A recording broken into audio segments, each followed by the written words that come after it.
Welcome to World of Sleepcraft. Tonight we explore the complete story of Kael'thas Sunstrider, the last prince of the Blood Elves, whose tale spans the heights of magical mastery and the depths of desperate betrayal.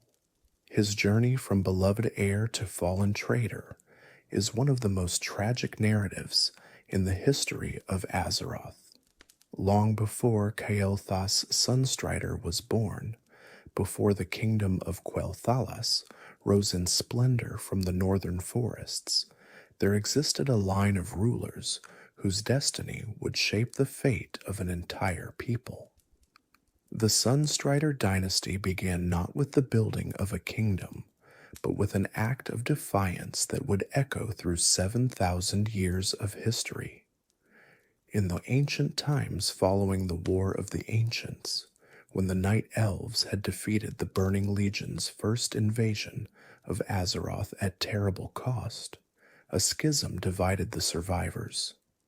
The catastrophic sundering had shattered the original continent of Kalimdor and destroyed the Well of Eternity, the font of arcane power that had drawn the demons to Azeroth in the first place. The Night Elven leadership, traumatized by what their addiction to arcane magic had wrought, forbade its practice entirely under pain of death. But not all of the survivors agreed with this prohibition. Among the Highborn, the aristocratic caste who had been most deeply connected to arcane magic, there were those who could not imagine existence without it. Chief among these dissidents was Dath'Remar Sunstrider, a noble whose family name was ancient even then, though somewhat unusual for a nocturnal people who worshipped the moon goddess Elune. His appearance too was distinctive, with auburn hair bearing streaks of gold that set him apart from his darker-haired kin. Dath'Remar was charismatic, brilliant, and utterly unwilling to abandon the arcane arts that defined his existence. He gathered around him those highborn who shared his beliefs, and together they began to practice magic in secret, defying the edicts of their new rulers.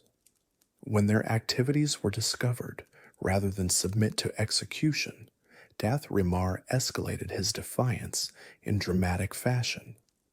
The Highborn, under Dath'Remar's leadership, unleashed a magical storm upon the forests of Ashenvale, demonstrating both their power and their willingness to use it.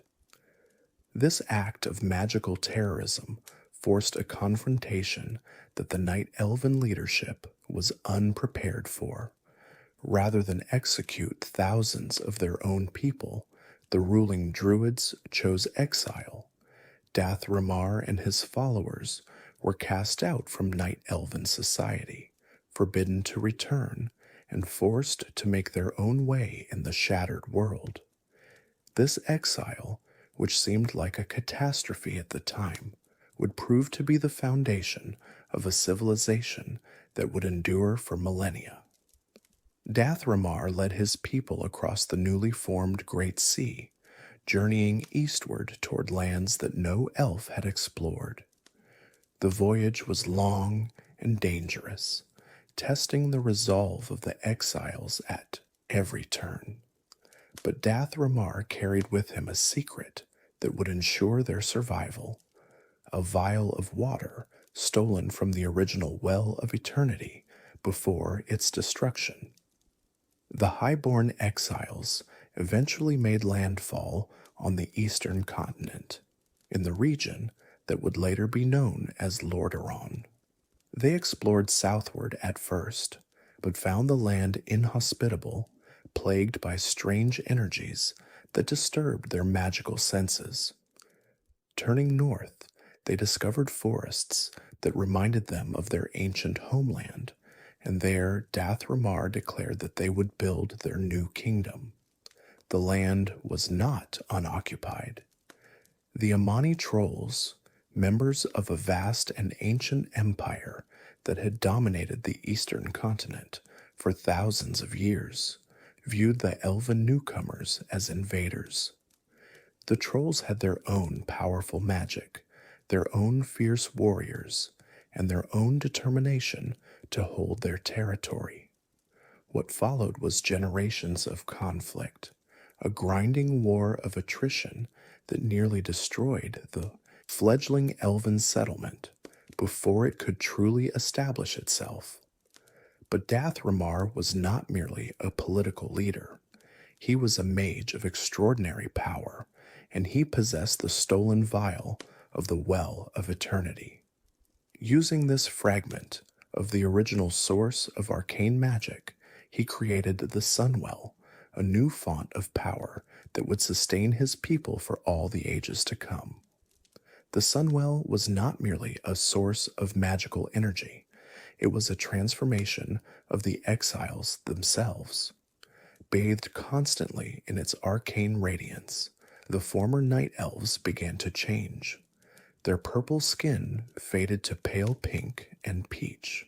Their nocturnal adaptations diminished. They became something new, something different from what they had been. They called themselves High Elves, and their kingdom Quel'Thalas, which meant high home in their tongue. The Sunwell was placed on an island called Quel'Thalas, which became the most sacred site in the new kingdom. Around it, the High Elves constructed the capital city of Silvermoon, a masterwork of magical architecture that would stand for 7,000 years. The city rose in elegant spires of white stone and living wood, its beauty a testament to what the exiled highborn could achieve when they bent their considerable talents toward creation rather than destruction.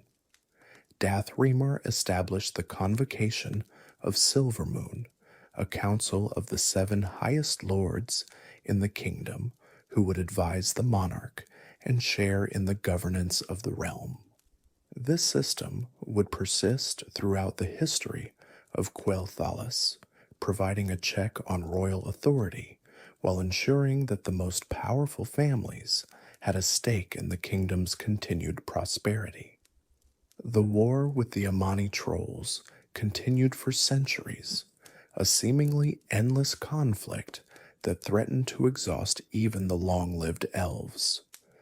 The trolls were not merely savage warriors, as some later human accounts would suggest. They were the inheritors of an ancient civilization that had dominated the continent for tens of thousands of years before the elves arrived.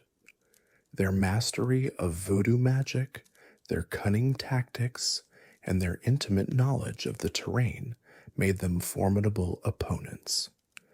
The Amani launched raid after raid against the elven settlements, burning villages, slaughtering civilians, and disappearing into the forests before reprisals could be organized. The High Elves responded with magical counterattacks, devastating troll strongholds with arcane fire and creating barriers that the trolls could not penetrate. But neither side could gain a decisive advantage, and the conflict seemed destined to continue until one civilization or the other was destroyed. The turning point came with the Troll Wars, when the High Elves made a decision that would shape the future of the Eastern Kingdoms.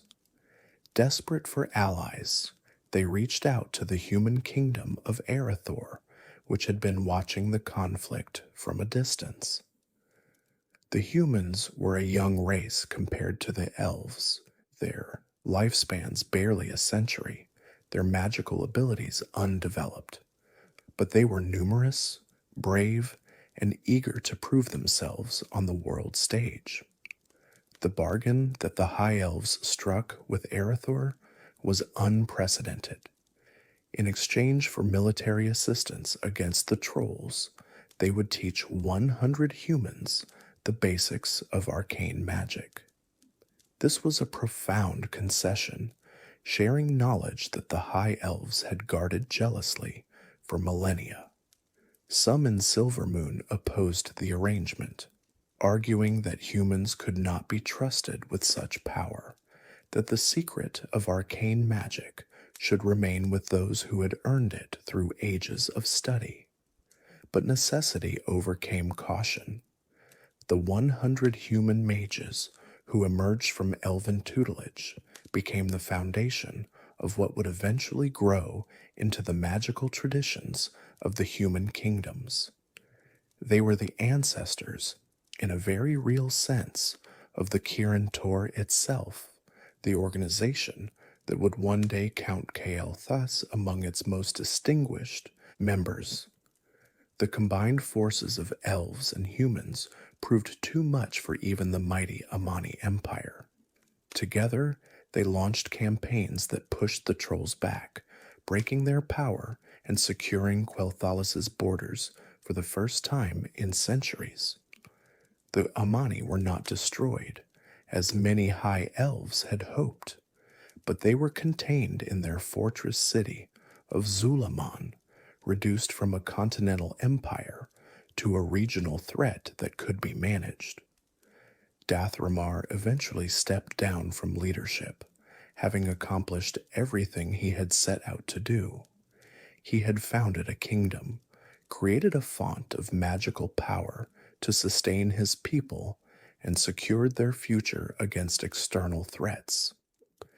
As he departed from the throne, he proclaimed that Quel'Thalas would come to dwarf the Night Elves' civilization and stand as a monument for the ages. The Sunwell was named in his honor, and his descendants would rule the kingdom he had built for nearly 7,000 years. The succession of Sunstrider kings is not fully recorded in the histories. We know of Dath'Remar, the founder, and we know of 2 unnamed monarchs who followed him, maintaining the kingdom through the long centuries of peace that followed the Troll Wars. The 4th known king was Anastarian Sunstrider, who came to power during a resurgence of conflict with the Amani trolls.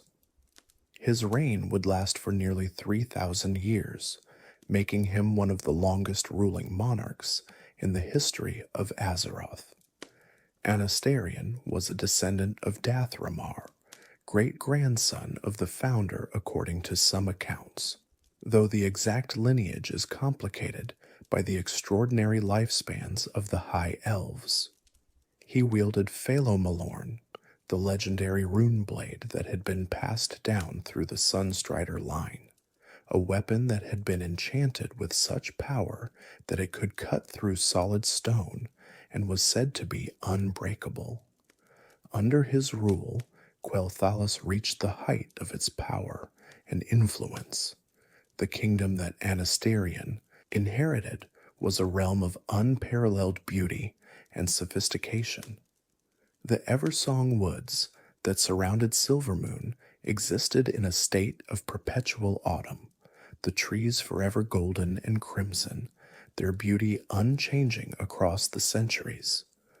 Magical wards protected the borders, keeping out intruders and maintaining the enchantments that made Quel'Thalas a paradise.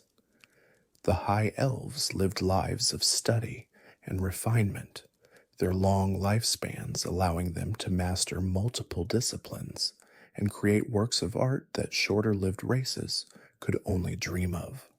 It was into this golden age that Kael'thas Sunstrider was born, the only son of King Anastarian, heir to a dynasty that had ruled for 7 millennia. The exact date of his birth is not recorded, but it occurred during a period of relative peace, when Quel'Thalas had little to fear from external threats, and the Sunstrider line seemed destined to continue indefinitely. The circumstances of Kael'thas's birth and early childhood are largely unknown, though we can infer much from the society in which he grew up. As the crown prince of Quel'Thalas, he would have been surrounded from his earliest days by the trappings of royalty, servants and tutors, guards and advisors, all dedicated to ensuring that the heir to the Sunstrider throne received everything he needed to become a worthy king. The relationship between Kael'thas and his father Anastarion is not well documented in the histories. We know that Anastarion was a monarch of immense dignity and reserve, a king who had ruled for so long that he had seen generations of his subjects born, grow old, and die while he remained on the throne. Such a figure might have been distant from even his own son, the weight of millennia of responsibility creating a barrier between father and child. What we do know is that Anastarion had only one son. This was unusual for high elven royalty, which typically ensured the succession through multiple heirs. Whether this was by choice, by circumstance, or by some tragedy that claimed other potential children, the historical record does not say. The result was that all the weight of the Sunstrider legacy fell upon Kael'thas, the singular heir to a dynasty that had never faced such a narrow succession. The young prince grew up in the splendor of Silvermoon, surrounded by the accumulated wealth and wisdom of his ancestors. The city itself was his classroom, its streets and halls filled with the history that he would one day be responsible for continuing. The great library of Silvermoon contained knowledge accumulated across 7,000 years, magical texts and historical chronicles, and works of philosophy that would take multiple human lifetimes to read. His education would have been extensive, as befitted the heir to such a realm. He learned the magical arts that were the birthright of all high elves, showing exceptional aptitude that marked him as one of the most gifted mages of his generation. His instructors noted that he grasped concepts that took other students years to understand, that his control over arcane energies was remarkably refined for one so young. The sunwell that sustained all high elves seemed to flow through him with particular strength, responding to his will in ways that suggested truly exceptional potential. He studied history and statecraft, learning the lessons of the past that would guide his decisions as king. He read of the founding of Quel'Thalas, of the wars with the trolls, of the alliance with humans that had proved both necessary and transformative. He learned the protocols and traditions that governed the convocation of Silvermoon, the relationships between the noble houses that his father managed with practiced skill. He trained in combat, learning to wield Felo'melorn with the skill that the legendary blade demanded. The rune blade that had passed from Sunstrider to Sunstrider was not merely a weapon. It was a symbol of the dynasty's continuity, a physical link to Dath'Remar himself. To wield it properly required not just physical skill, but magical attunement, an understanding of the enchantments woven into the blade that made it more than mere steel. But Kael'thas was more than merely a dutiful heir. He possessed a charisma that drew others to him, a combination of royal bearing and genuine warmth that made him popular among the people of Quel'Thalas. He was approachable in ways that his father was not, willing to engage with subjects of all stations and take an interest in their lives. He patronized the arts, becoming a sponsor of musicians and artists whose work brought beauty to the kingdom. One such patronage would have lasting significance. The prince became a patron of Lirith Windrunner, a gifted musician from one of Quel'Thalas's most distinguished families. Lirath's older sister was Sylvanas Windrunner, the ranger general who commanded the kingdom's military forces. At one point, Kael'thas briefly considered courting Sylvanas, attracted by her beauty and martial prowess. But at a remembrance ball, Sylvanas inadvertently embarrassed the prince, and any romantic interest he might have held for her died that night. It was a small moment, but fate would later intertwine their stories in ways that neither could have imagined.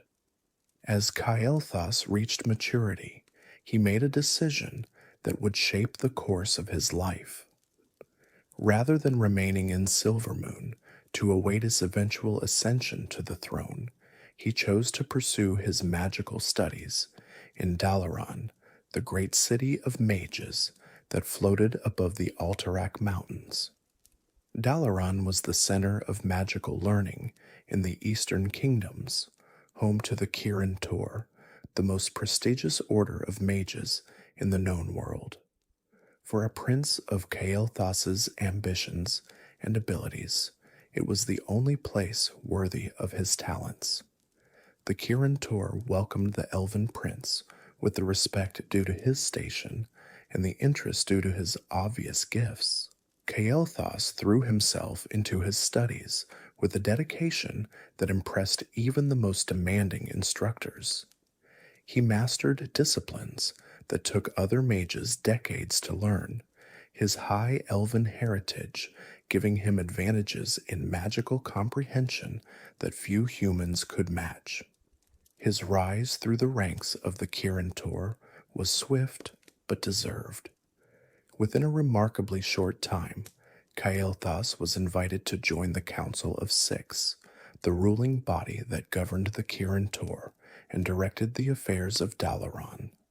This was an extraordinary honor, placing the prince among the most powerful and respected mages in the world.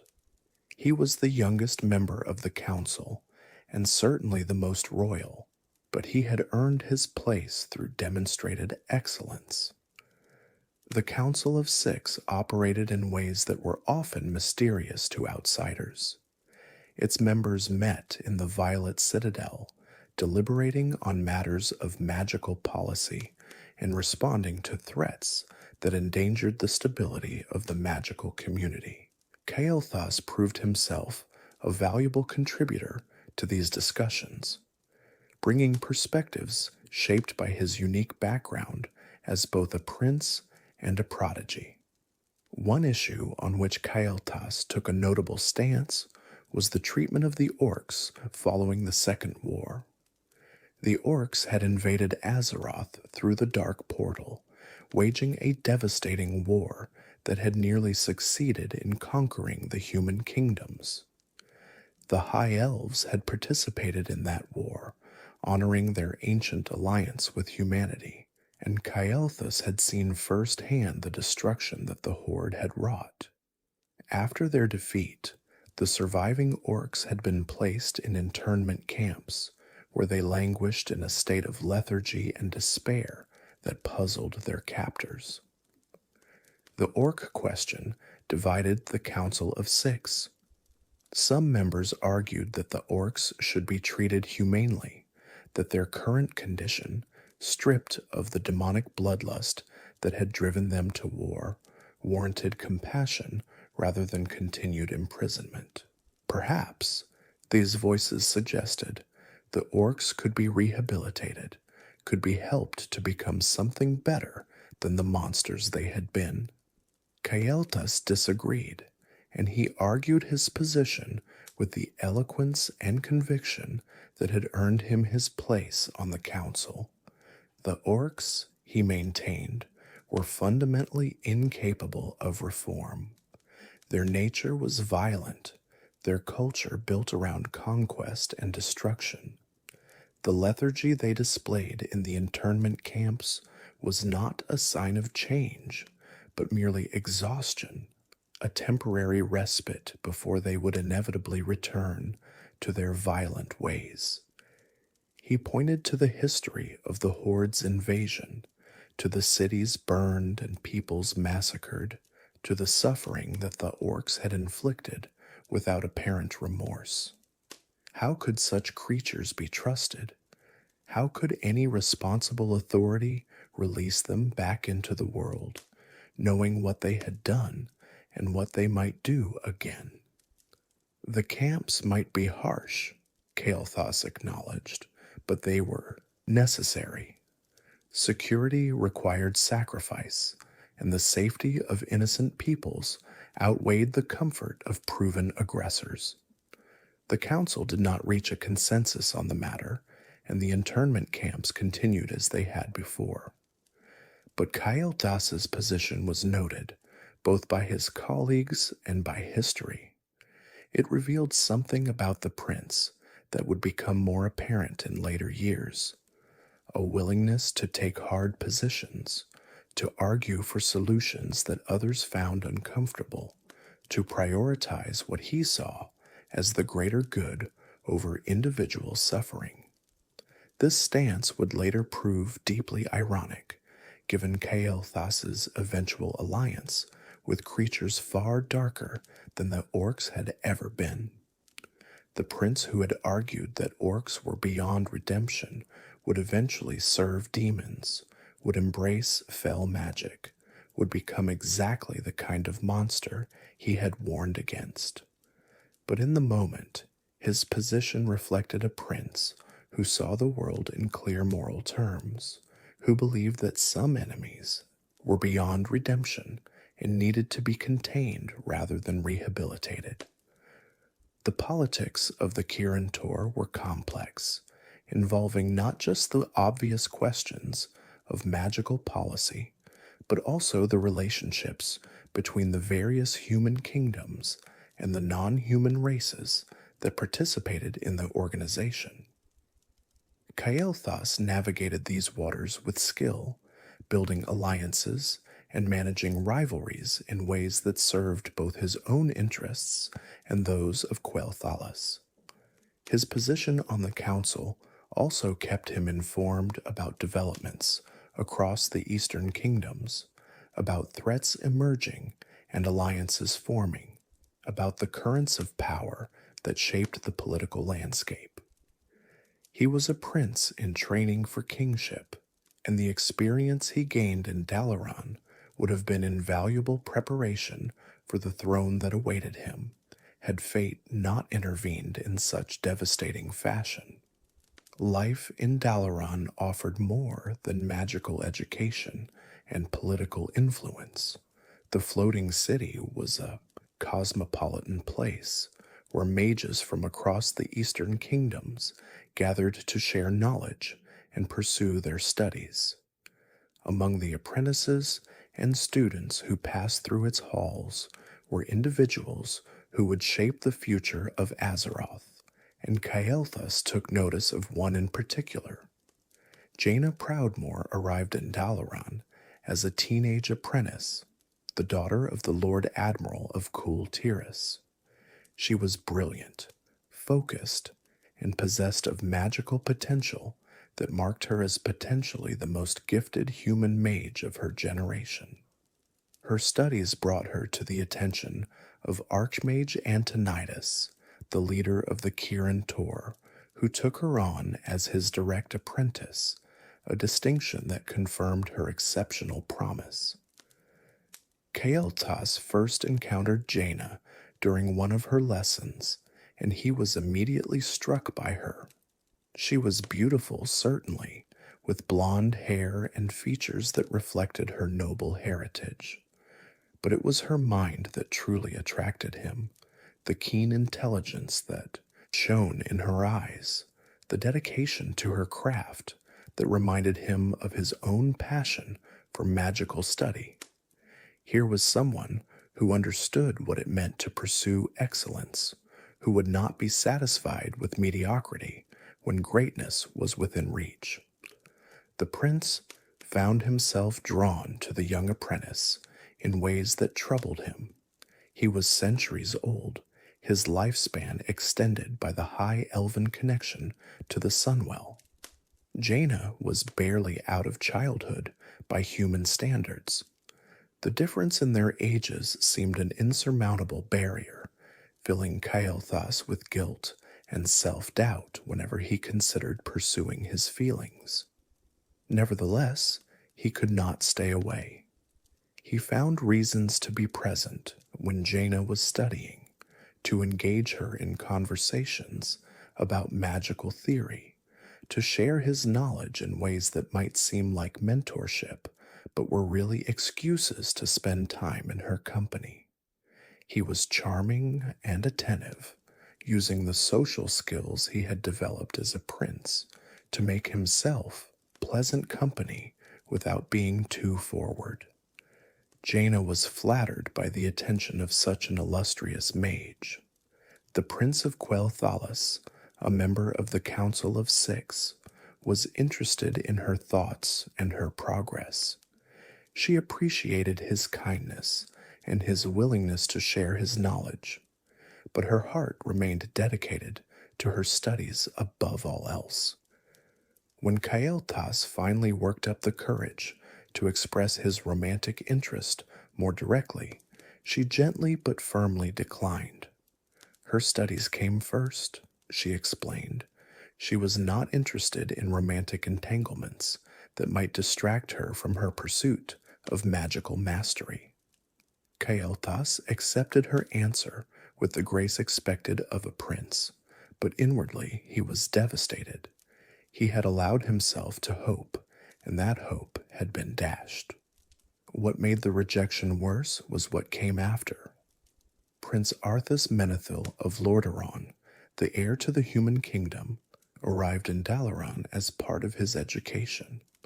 Arthas was everything Kael'thas was, not young, human, a warrior, rather than a mage. He and Jaina had known each other since childhood, their families moving in the same political circles. Within a short time of his arrival, rumors began to circulate that Jaina and Arthas were involved romantically. Kael'thas watched from a distance as Jaina gave to Arthas what she had refused to give to him. The same woman who had claimed to be too focused on her studies to consider romance was now riding through the countryside with the human prince, their affection for each other obvious to anyone who cared to look. The betrayal Kael'thas felt was irrational, he knew, since Jaina had never promised him anything. But rationality provided little comfort for a wounded heart. The relationship between Jaina and Arthas eventually ended, though the circumstances were complicated and the details remained private. But even after they parted ways, Kael'thas could see that Jaina still harbored feelings for the human prince. Whatever had come between them, it had not killed the love she felt for him. Kael'thas remained in her life, a friend and colleague, but always aware that he could never occupy the place in her heart that Arthas had claimed. This unrequited love would color Kael'thas's perceptions of both Jaina and Arthas for years to come. When Arthas later became the agent of Quel'Thalas's destruction, Kael'thas would see in the fallen prince not just the destroyer of his kingdom, but the man who had stolen the woman he loved. Personal grievance and national tragedy would merge into a hatred so profound that it would drive Kael'thas to extremes he might otherwise never have considered. But that darkness lay in the future. For the moment, Kael'thas continued his work in Dalaran, nursing his wounded feelings while maintaining the dignified facade expected of royalty. He remained a valued member of the Council of Six, respected for his wisdom and his power. He stayed connected to affairs in Quel'Thalas, though his father showed no signs of stepping down from the throne, and the prospect of ruling seemed distant. Life continued in its familiar patterns, and if there was an emptiness at its center, Kael'thas learned to live with it. The peace that had defined Kael'thas's life shattered without warning. The Third War came to the Eastern Kingdoms like a plague made manifest, which in a very real sense it was. The Death Knight Arthas Menethil, having sacrificed his soul to claim the cursed rune-blade Frostmourne, had returned to Lordaeron at the head of the undead Scourge. The very prince who had once been heir to the human kingdom now led the forces that would destroy it. Kael'thas was in Dalaran when the news reached him, pursuing his studies as he had done for years. The reports were fragmentary at first, confused accounts of plague and undead rising from the grave. But as the days passed, the scope of the catastrophe became clear. Lordaeron had fallen. King Tyrannus was dead, murdered by his own son. The Scourge was sweeping across the land, killing everything in its path and raising the dead to swell its ranks. And then came the news that froze Kael'thas's blood. The Scourge had turned north toward Quel'Thalas. The High Elves had always considered themselves safe from the troubles of the younger races. Their magical barriers, the Bandonoriel that had protected their borders for millennia, had never been breached.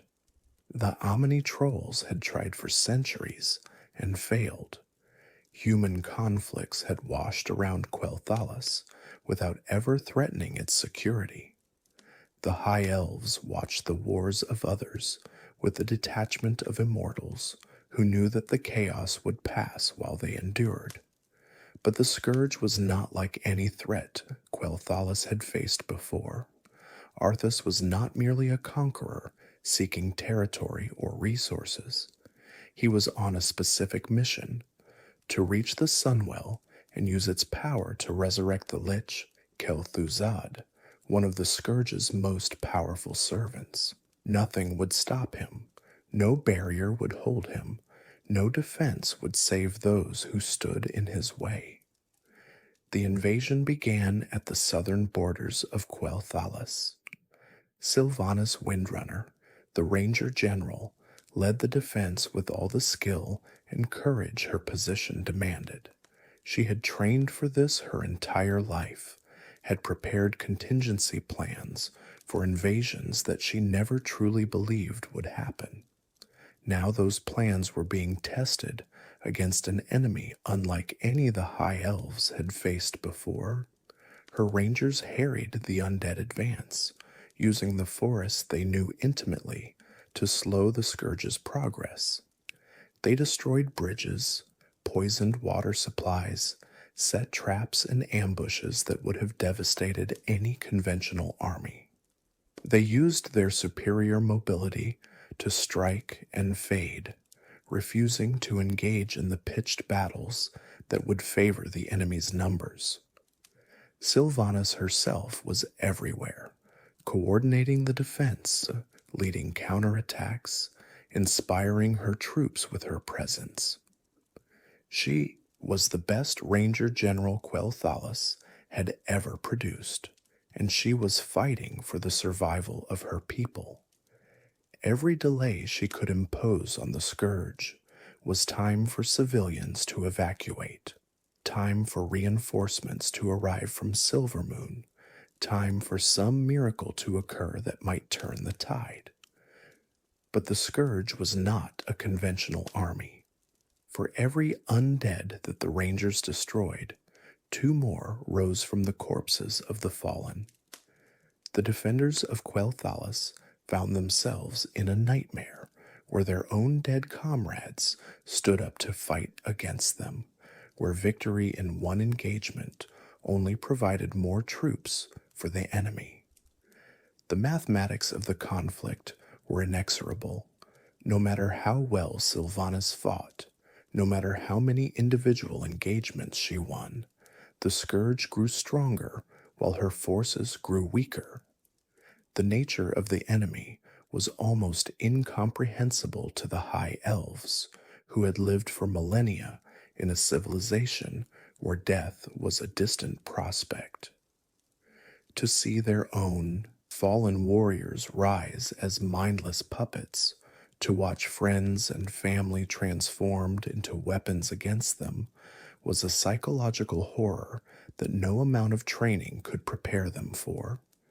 Some defenders broke under the strain, fled into the forests, never to be seen again. Others fought on despite the terror, drawing on reserves of courage they had not known they possessed. Arthas himself was the deadliest threat of all. The Death Knight, who had once been a prince of Lordaeron, cut through the elven defenders with contemptuous ease. Frostmourne, the cursed blade that had claimed his soul, fed on every life it took, growing stronger with each death. Arthas was no longer truly human. He was a vessel for the Lich King's will, a weapon of destruction that felt neither pity nor remorse. The Ban de Noriel fell.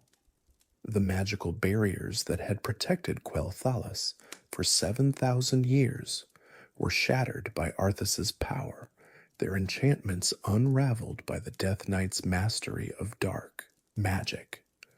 The key to the barrier's destruction was a traitor, a disgraced magister named Darkhan Drath'R, who had sold his people to the Scourge in exchange for power and immortality. With his knowledge of the Ban de Noriel's weaknesses, Arthas was able to bring down in hours what had stood for millennia. The Scourge poured through the gaps, flooding into the heartland of the High Elven Kingdom. The carefully prepared defensive lines became irrelevant, as the undead simply went around them. The rangers who had fought so valiantly found themselves cut off, surrounded, overwhelmed by enemies that seemed to spring from the very ground. King Anastarian Sunstrider, who had ruled for nearly 3,000 years, rode out to meet the invaders at the gates of Silvermoon. He wielded Felo'melorn, the legendary sword of the Sunstrider dynasty, and he was accompanied by the greatest warriors Quel'Thalas could muster. The king was old even by elven standards, but he had not lost his courage or his skill. He would defend his kingdom to the last. The battle at Silvermoon's gates was the final stand of the High Elven Kingdom. Anastarian and his warriors fought with desperate valor, but they were hopelessly outnumbered. The king faced Arthas in single combat, the ancestral blade of the Sunstriders clashing against the cursed Frostmourne. It was a contest that could only end one way. Anastarian fell, and with him fell the last hope of Quel'Thalas. Silvermoon burned. The beautiful city that had stood for 7,000 years was put to the torch by the undead horde. Its libraries, containing knowledge accumulated across millennia, were destroyed. Its temples were desecrated. Its people were slaughtered and raised as mindless servants of the Lich King. Sylvanas Windrunner was captured by Arthas himself, and in an act of deliberate cruelty, he transformed her into a banshee, binding her soul to serve the army she had died fighting. The ranger general who had defended Quel'Thalas with such dedication was made into a weapon against her own people, her consciousness trapped in an undead existence that was neither death nor life.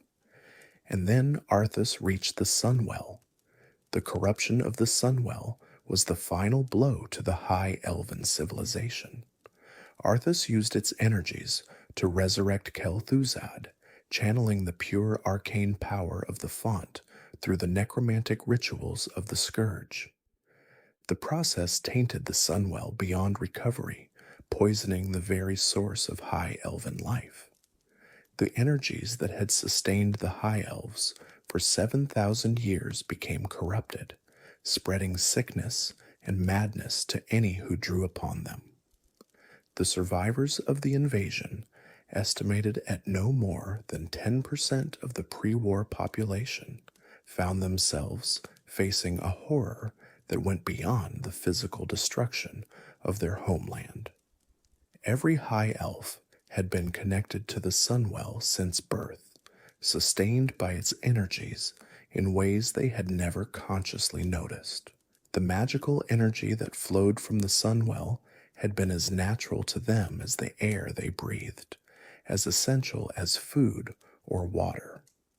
With that connection corrupted, they began to experience withdrawal symptoms of devastating intensity. The magical addiction that had always been latent in high elven physiology now became an active torment. Survivors experienced lethargy, weakness, pain, difficulty concentrating. Their magical abilities, which had always come naturally, now required enormous effort to access.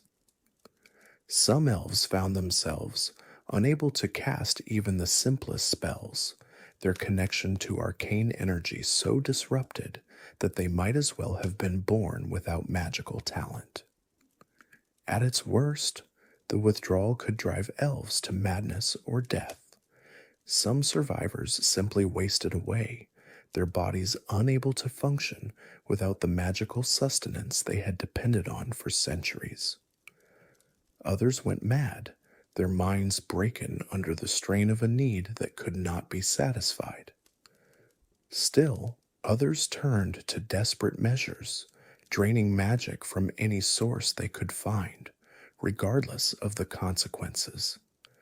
The phenomenon was called the thirst, or sometimes the hunger, and it was unlike anything the High Elves had ever experienced.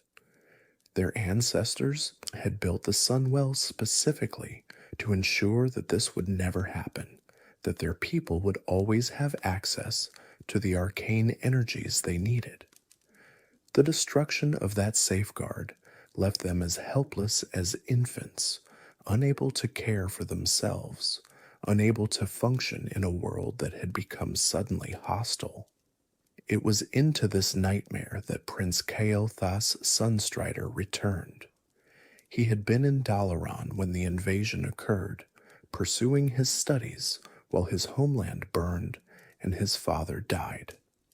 The news had reached him gradually, fragmentary reports of an undead army entering Quel'Thalas, then more urgent messages about the fall of defensive positions, then finally the devastating confirmation that Silvermoon had fallen and King Anastarion was dead.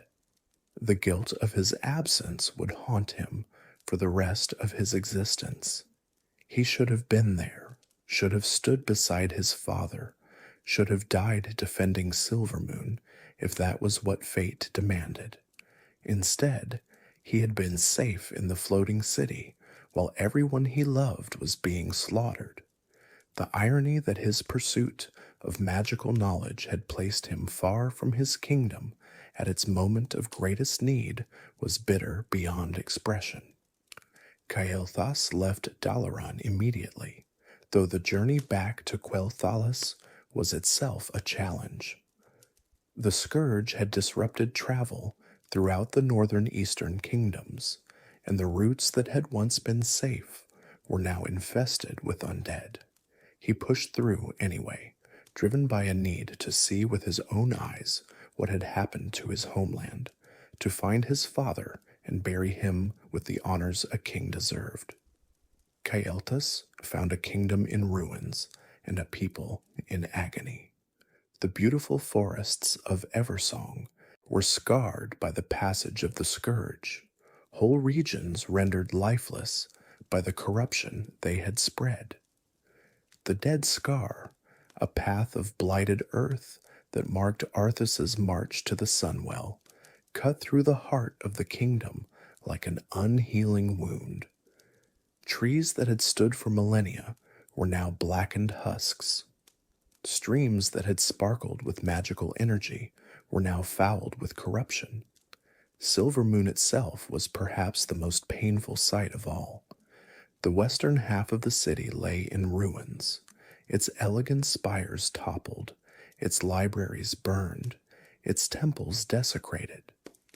The streets where Kael'thas had walked as a child, the halls where he had learned magic and history, the gardens where he had contemplated his future, all of these were destroyed.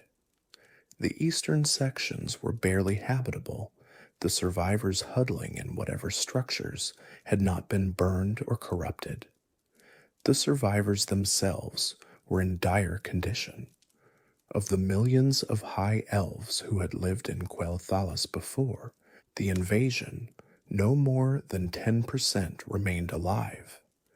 These survivors were scattered across the kingdom, hiding in remote locations, trying to avoid the undead that still roamed the landscape. Many were wounded, many were traumatized, and all were suffering from an affliction that threatened to kill them even now that the immediate danger had passed. Kael'thas organized search parties to find survivors, rescue efforts that combed the ruins of the kingdom for anyone who might still be alive. Each discovery was bittersweet, joy at finding someone who had survived, grief at the condition they were found in, fear at the realization of how few remained. The numbers were staggering. Where once there had been cities full of people, now there were barely enough survivors to fill a single town. The prince took command of a situation that seemed hopeless.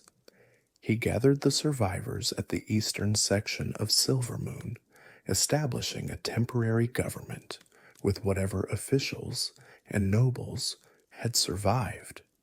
He consulted with the remaining mages, trying to understand the nature of the magical addiction that was killing his people.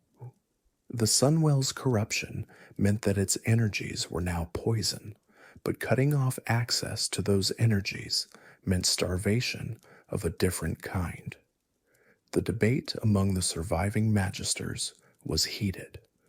Some argued that they should try to purify the Sunwell, to cleanse it of Arthas's corruption and restore it to its original state.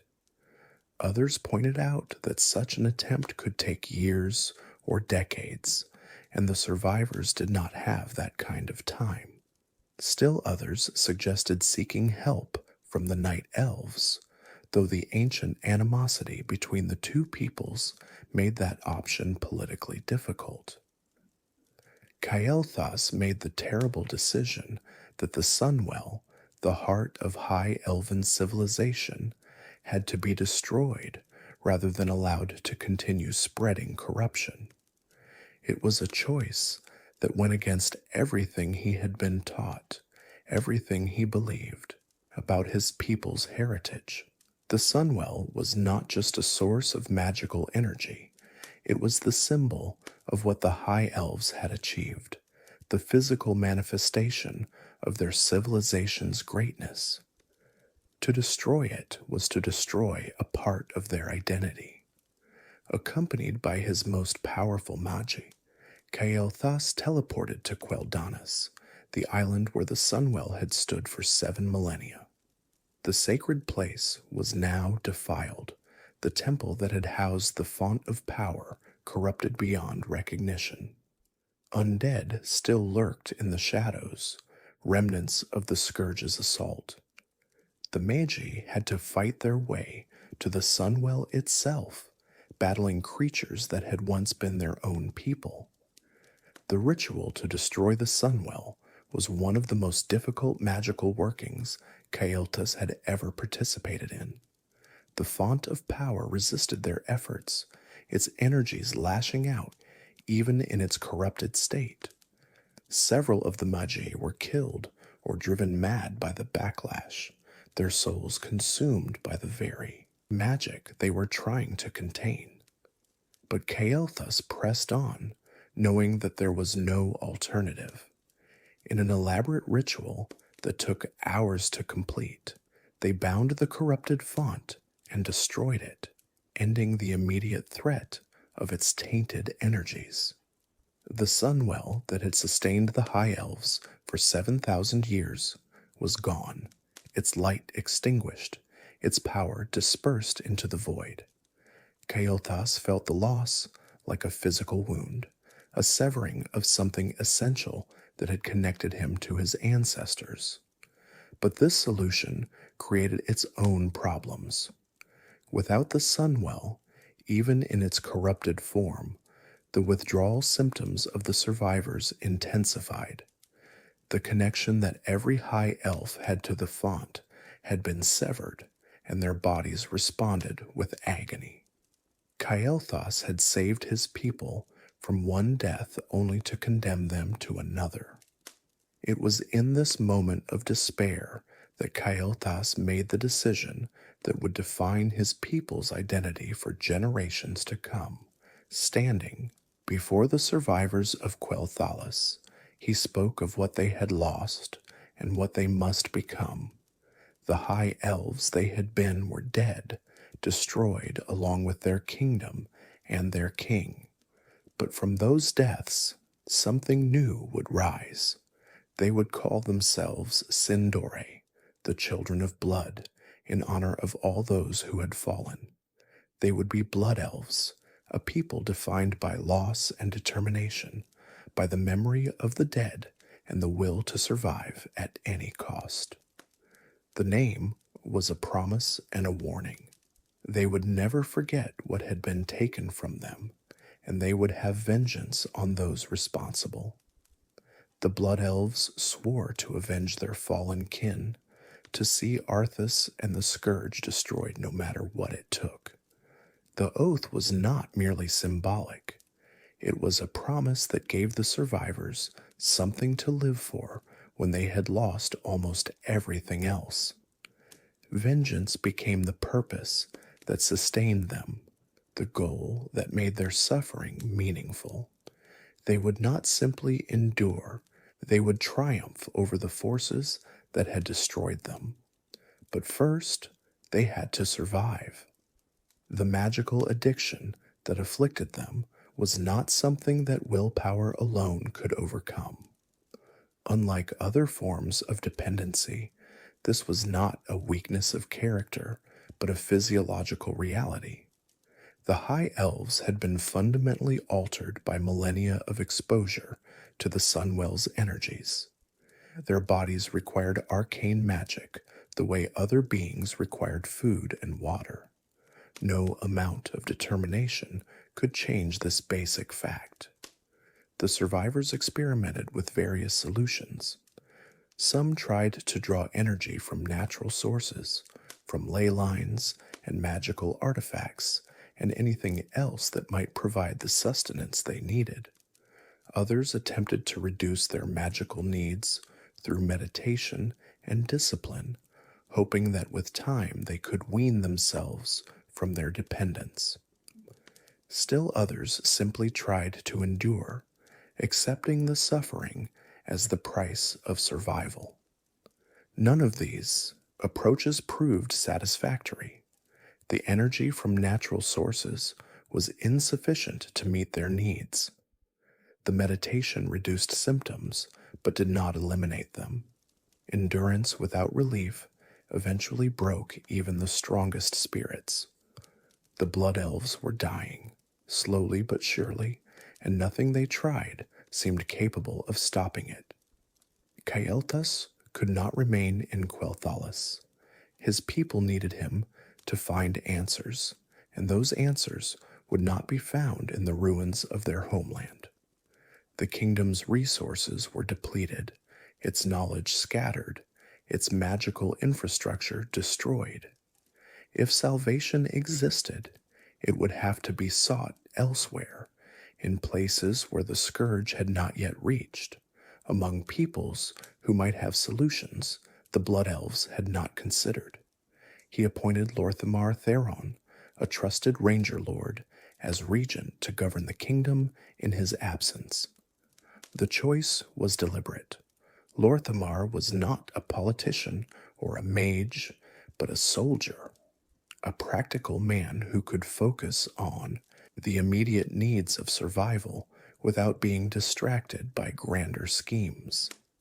He would oversee the rebuilding of Silvermoon, would protect the survivors from the undead that still roamed the land, would maintain what remained of blood, elven society, while Kael'thas searched for salvation.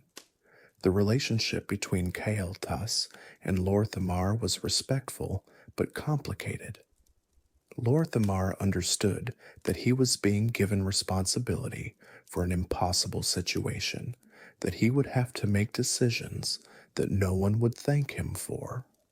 He accepted the regency not because he wanted power, but because his prince asked it of him, because someone had to stay behind and hold things together. The burden he took on was enormous, and he bore it with a stoicism that earned him the respect of those he governed. The prince gathered the healthiest and most capable of his warriors and mages, those who could travel and fight despite their affliction. The selection process was painful. Leaving behind those too sick to travel meant abandoning them to their fate, while taking the strong left the homeland weaker. But there was no alternative. The mission Kael'thas was undertaking required the best the Blood Elves had to offer. This small army would accompany him as he sought allies against the Scourge and solutions to his people's magical crisis. They were volunteers, every one of them, warriors who understood the risks and accepted them willingly.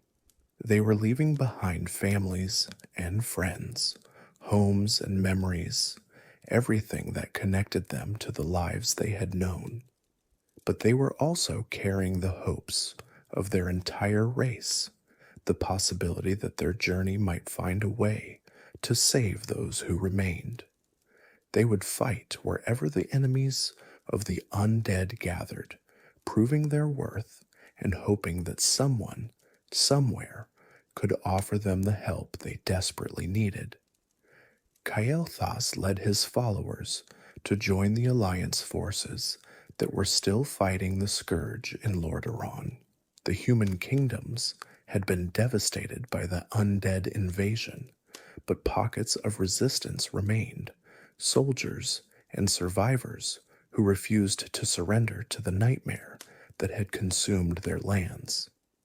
The Alliance banner still flew over scattered outposts, and its leaders were desperately trying to coordinate a counteroffensive against the Scourge.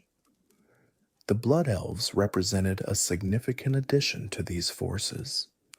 They were skilled warriors and powerful mages, veterans of conflicts that stretched back longer than human civilization had existed. Their hatred of the Scourge was personal and profound, fueled by the memory of their slaughtered kin. Kael'thas hoped that by fighting alongside the humans, he could forge alliances that would benefit his people in the long term, that the Alliance would remember the Blood Elves' sacrifice and support them when the time came to rebuild. What he found instead was suspicion and hostility. The Alliance forces in Lordaeron were under the command of Grand Marshal Garithos, a human noble whose hatred of non-humans was legendary. Garithos had lost his family to orcs during the Second War, watching as green-skinned monsters burned his ancestral home and killed everyone he loved. That trauma had warped him, transforming grief into a racism that extended to all non-human peoples, including the elves who had once been valued Alliance members. The history between humans and High Elves had not always been smooth. The High Elves had withdrawn from the Alliance following the Second War, believing that the conflict was a human problem that did not concern them. This withdrawal had been seen by many humans as a betrayal, an abandonment of allies in their hour of need. Garithos likely remembered this and used it to justify his treatment of the Blood Elves who now sought human aid. But Garithos's hatred went beyond historical grievance. He genuinely believed that non-humans were inferior, that they could not be trusted, that they lacked the courage and loyalty that humans possessed. He saw the Blood Elves as cowards who had failed to defend their own kingdom, as weaklings who now came begging for human protection. That their kingdom had fallen to the same enemy that had destroyed Lordaeron did not generate sympathy. It only confirmed Garithos' belief that non-humans were worthless allies. Garithos viewed the Blood Elves with contempt. He saw them as arrogant, untrustworthy, and ultimately expendable. When he assigned missions to Kael'thas' forces, he chose the most dangerous and difficult tasks, sending the Blood Elves against overwhelming odds while reserving the safer operations for human troops.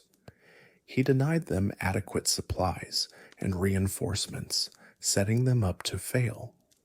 The missions themselves were often militarily pointless, designed more to humiliate or destroy the Blood Elves than to achieve strategic objectives.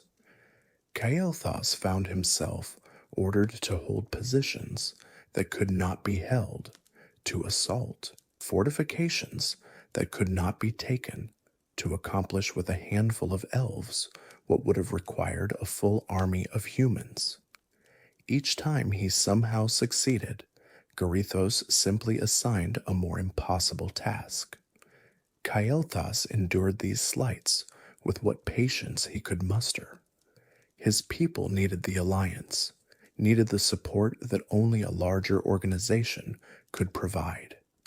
If enduring Garithos' bigotry was the price of that support, then he would pay it. But his patience was not unlimited, and Garithos seemed determined to push him beyond its bounds. The crisis came when Garithos assigned the Blood Elves to defend a position against a Scourge attack without providing the support they needed. The situation seemed hopeless, the undead forces vast and the Blood Elves exhausted. And then salvation came from an unexpected source. Lady Vashj, a Naga sea witch who had once been a highborn handmaiden to Queen Ashara, appeared with her forces and offered aid. The Naga were strange, allies to say the least. They were the transformed descendants of the highborn who had been trapped in Zin-Ashari when the Sundering shattered the world, their bodies reshaped by the old gods into serpentine forms as the city sank beneath the waves. For 10,000 years they had dwelt in the ocean depths, nursing their hatred of the night elves who had abandoned them. The connection between the Naga and the High Elves was complicated. Both races descended from the ancient night elven civilization, though they had evolved along very different paths. The Naga had been twisted by the old gods, their forms and minds corrupted by powers that predated even the Titans. The High Elves had been transformed by the Sunwell, their appearance changing, but their essential nature preserved.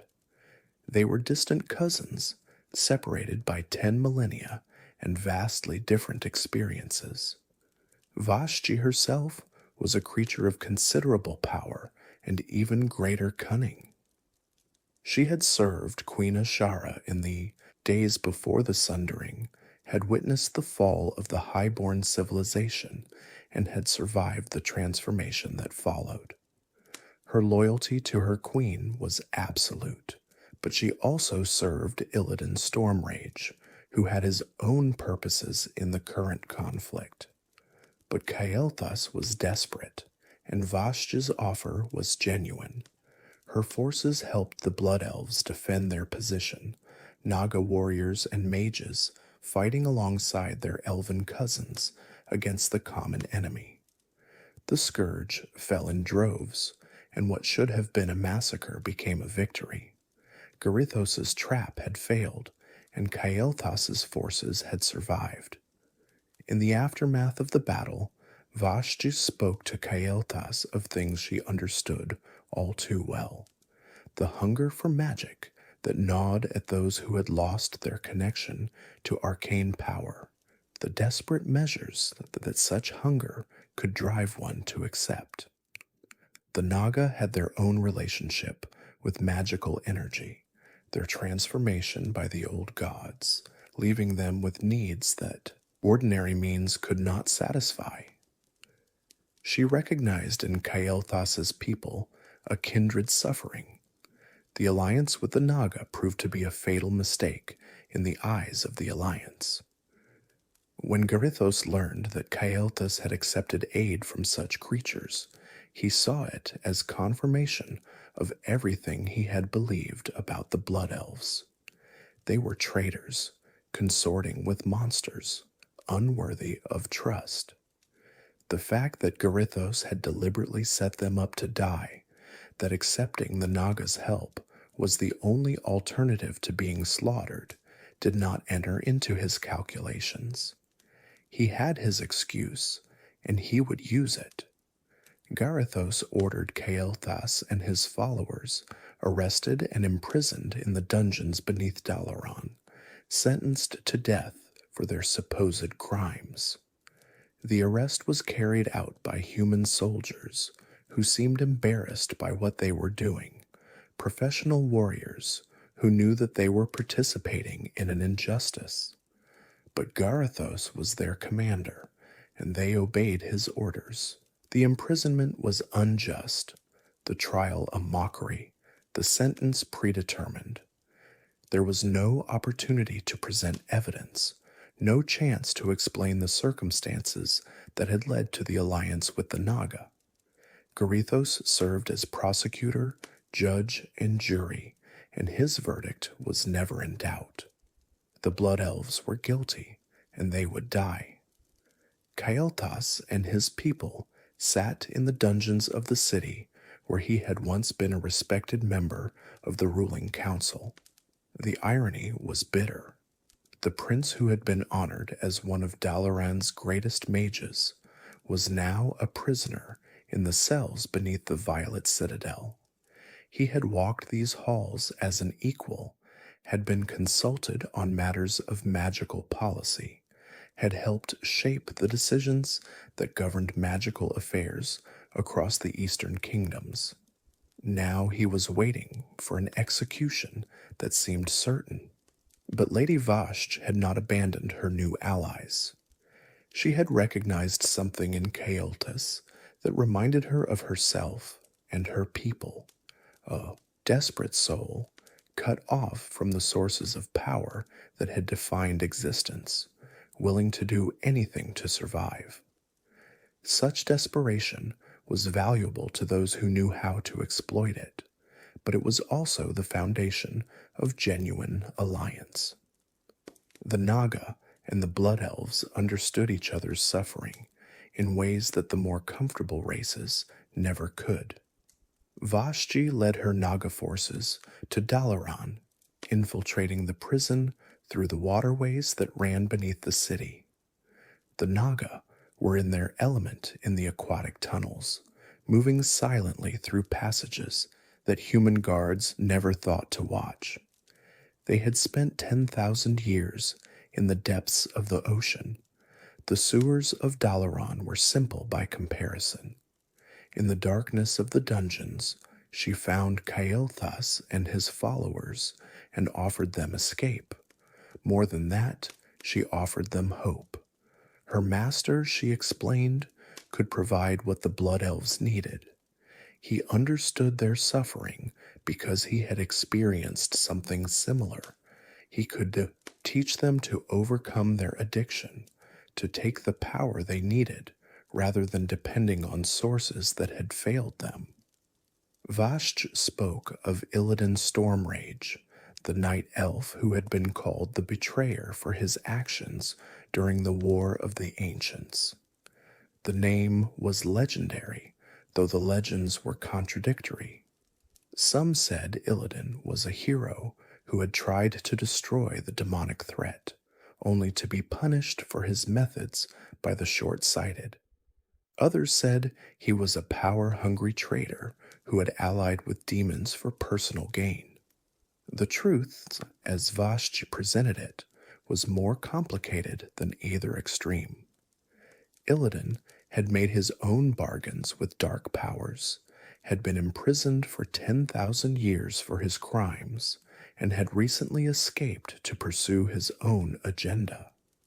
He was gathering an army in Outland, the shattered remnant of the Orc homeworld, building a power base from which he hoped to strike against the demons who had threatened Azeroth. He needed allies, and he was willing to offer something valuable in exchange: knowledge of how to satisfy the magical hunger that was killing the Blood Elves. The decision facing Kael'thas was both simple and terrible.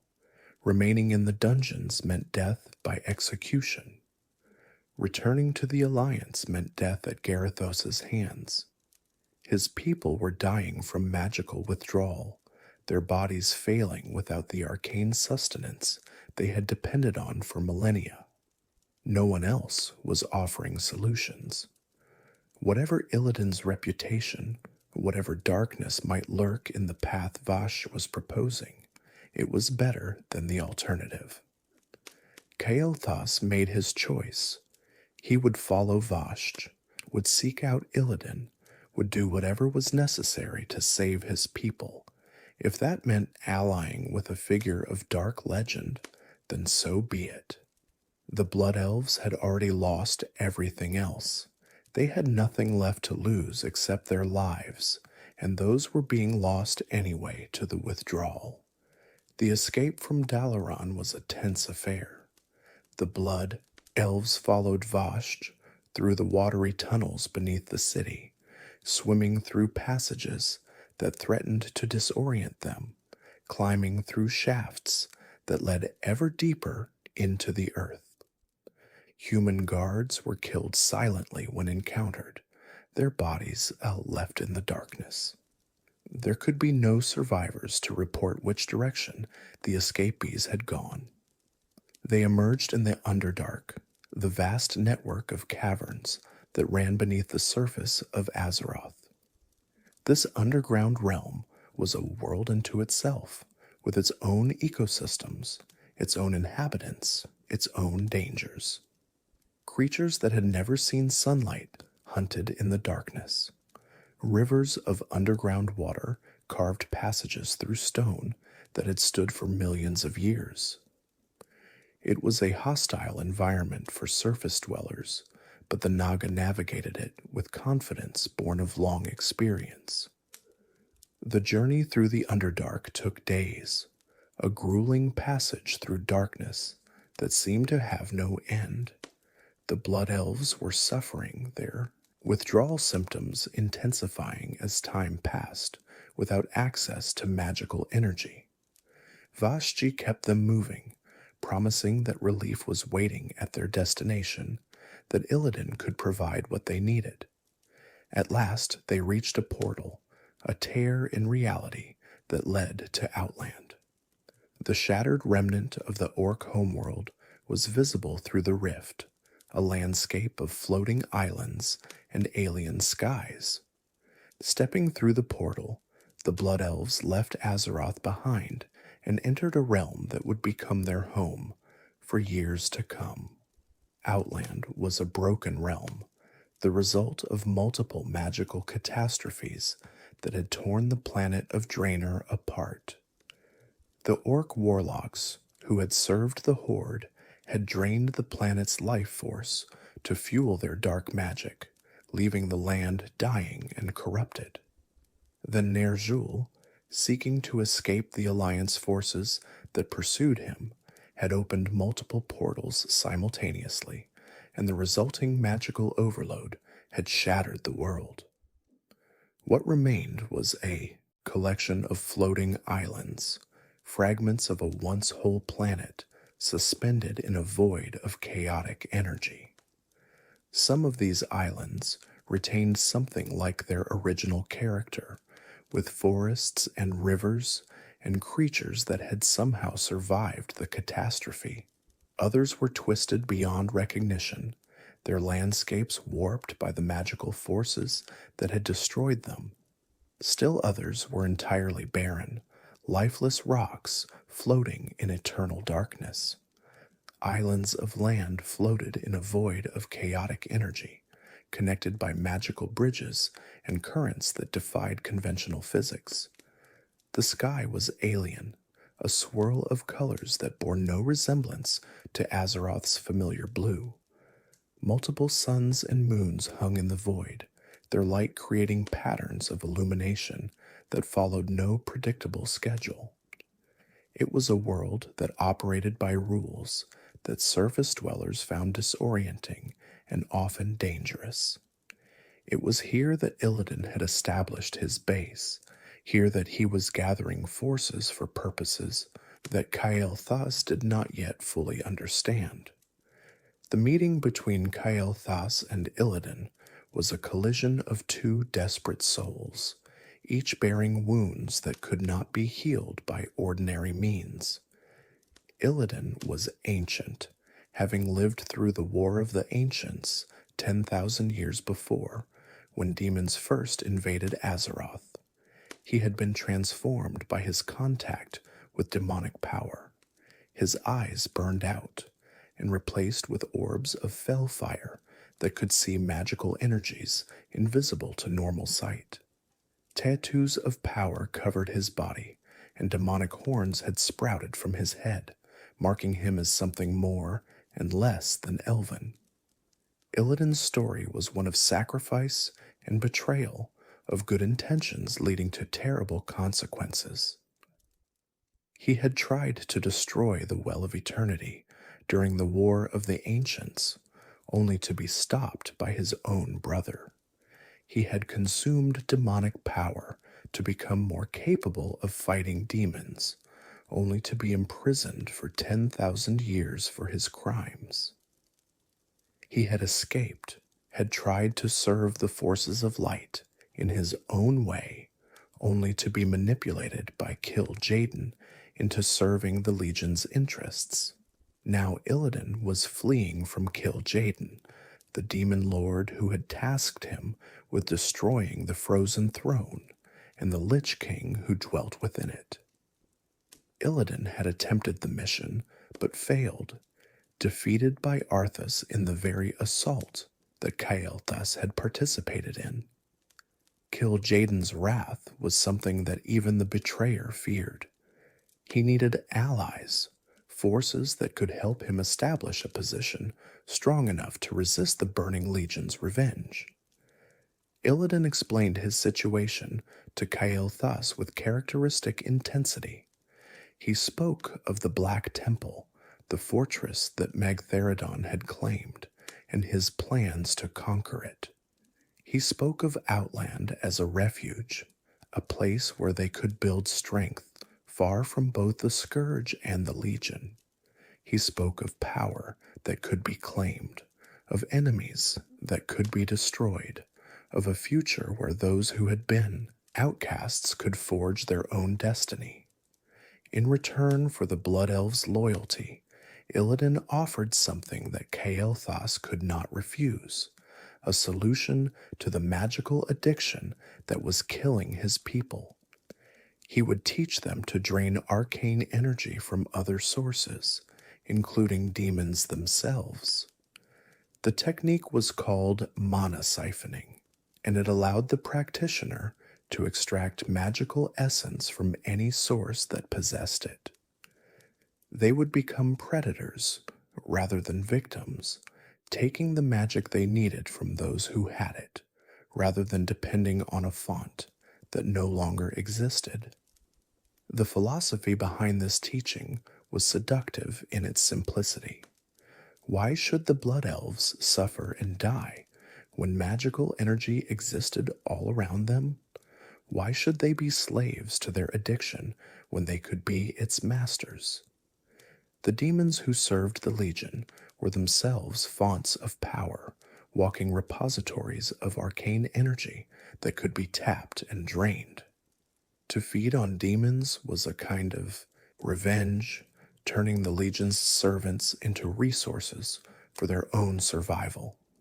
It was a dark bargain, and Kael'thas knew it. Draining magic from demons meant trafficking with the very forces that had orchestrated the destruction of Quel'Thalas. The Burning Legion had created the Scourge, had manipulated Arthas into becoming a Death Knight, had ultimately been responsible for everything Kael'thas's people had suffered. To feed on demonic energy was to embrace a connection to the entities responsible for his kingdom's fall. The moral implications were troubling. Where did survival end and corruption begin? At what point did doing whatever was necessary to save his people transform Kael'thas into something his people should not want to be saved by? These questions would haunt him in the years to come, but in the moment the calculus seemed simple. His people were dying. Every day that passed without a solution meant more blood elves succumbing to the withdrawal that was slowly killing them all. Kael'thas had sworn to do whatever was necessary to save his people, and Illidan was offering him the means to keep that oath. He accepted, knowing that he was stepping onto a path that might lead to his own damnation, but seeing no alternative. The road to darkness is often paved with such necessary choices, each one seeming reasonable in isolation, but leading collectively to places that would have been unthinkable at the start. The alliance was sealed. Kael'thas and his blood elves joined Illidan's forces, which also included Lady Vashti's Naga, and would soon grow to include other groups as well. Together, they began the conquest of Outland, seeking to establish a power base that could resist both the Burning Legion and any other threats that might arise. Their first major target was the Black Temple, the fortress from which a pit lord named Magtheridon ruled the Orc clans that had remained on Outland after the majority had invaded Azeroth. Magtheridon was a servant of the Burning Legion, a powerful demon who had claimed dominion over the shattered world. Defeating him would demonstrate Illidan's strength and provide a base of operations for their growing forces. The assault on the Black Temple was Kael'thas's first major military action under Illidan's command, and it demonstrated both the potential and the danger of the alliance he had joined. The Blood Elves fought alongside the Naga and a group of broken Draenei led by a sage named Akama. The Broken were a tragic people, Draenei who had been twisted by demonic magic during the Horde's occupation of Draenor, their bodies and minds corrupted, but their spirits unbroken.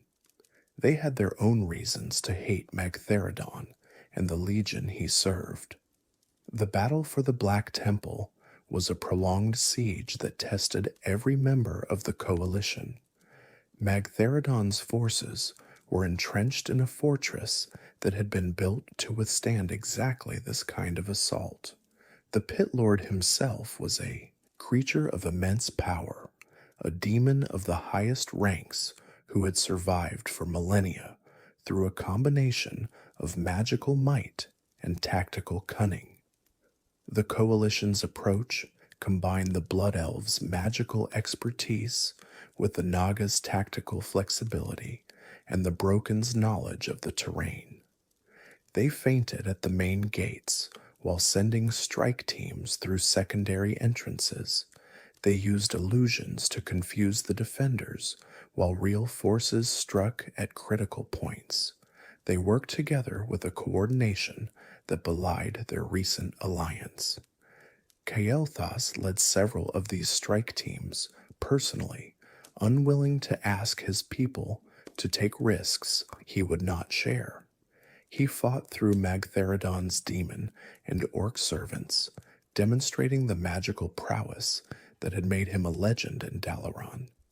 Fire and frost and arcane power flowed from his hands, devastating enemies who thought themselves safe behind their defensive positions. The final confrontation with Magtheridon was everything Kael'thas had expected and more. The Pit Lord was enormous, a creature of pure malevolence whose very presence was terrifying. His command of fell magic was absolute, and he fought with the confidence of a being who had never known defeat. The battle raged through the heart of the Black Temple, destroying centuries of construction and killing many of the assault force. But in the end, Magtheridon fell. The combined might of Illidan's coalition proved too much even for a pit lord of his power. As the demon's body crashed to the ground, a cheer went up from the victorious forces. The Black Temple was theirs. The temple was claimed by Illidan, who made it his seat of power in Outland. The massive structure built by the Draenei before the Orc invasion became the center of his growing empire. From its shadowed halls, he would direct the operations that followed, building an army and forging alliances that he hoped would make him strong enough to resist any enemy. Kael'thas had proven himself in battle, demonstrated that the Blood Elves were valuable allies despite their affliction. His magical abilities had contributed significantly to the victory, and his leadership had inspired his people to fight beyond what might have been expected. Illidan took note of these qualities, recognizing in the Blood Elf Prince a potential that could be developed further. More importantly to Kael'thas, he had also learned the techniques Illidan had promised. The ways of siphoning magical energy from demons and other sources that could sustain his people were now within his grasp. He practiced these techniques, refined them, adapted them to the specific needs of blood elven physiology. The relief of finally being able to address the addiction that had been killing his people was profound. The Blood Elves under Kael'thas's command began to recover from the worst effects of their withdrawal. The constant hunger that had gnawed at them since the destruction of the Sunwell was finally being addressed. They were not cured exactly, but they had found a way to manage their condition. For the first time since the Scourge's invasion, the future seemed to hold something other than slow death. But Illidan's plans did not end with the conquest of Outland. The demon lord Kil'jaeden, whose service Illidan had escaped but never truly left, appeared to the betrayer, his demonic visage burning with the fury of a master whose servant had failed. Kil'jaeden reminded Illidan of the task he had been assigned, to destroy the Lich King and the Frozen Throne. Illidan had attempted this once and failed. Now he was being given one final chance to succeed. The consequences of refusal were not stated explicitly, but they did not need to be. Kil'jaeden was one of the most powerful beings in the universe, the architect of the Burning Legion's conquest of countless worlds. His patience with failure was limited, and his punishments were legendary. Illidan had no choice but to comply, to make one more attempt on the Frozen Throne, regardless of the odds against success. The journey to Northrend, the frozen continent where the Frozen Throne stood, was a campaign unlike any Kael'thas had experienced. The harsh climate alone would have been challenging, with temperatures that could freeze exposed flesh in minutes and blizzards that reduced visibility to nothing. The constant attacks by Scourge forces, emerging from the snow without warning, kept the expedition in a permanent state of tension. The knowledge that they were racing against time to reach their objective before Arthas could interfere, that every delay brought them closer to failure, created a pressure that tested every member of Illidan's coalition. The forces that Illidan had gathered for this assault represented perhaps the strangest army in Azeroth's history.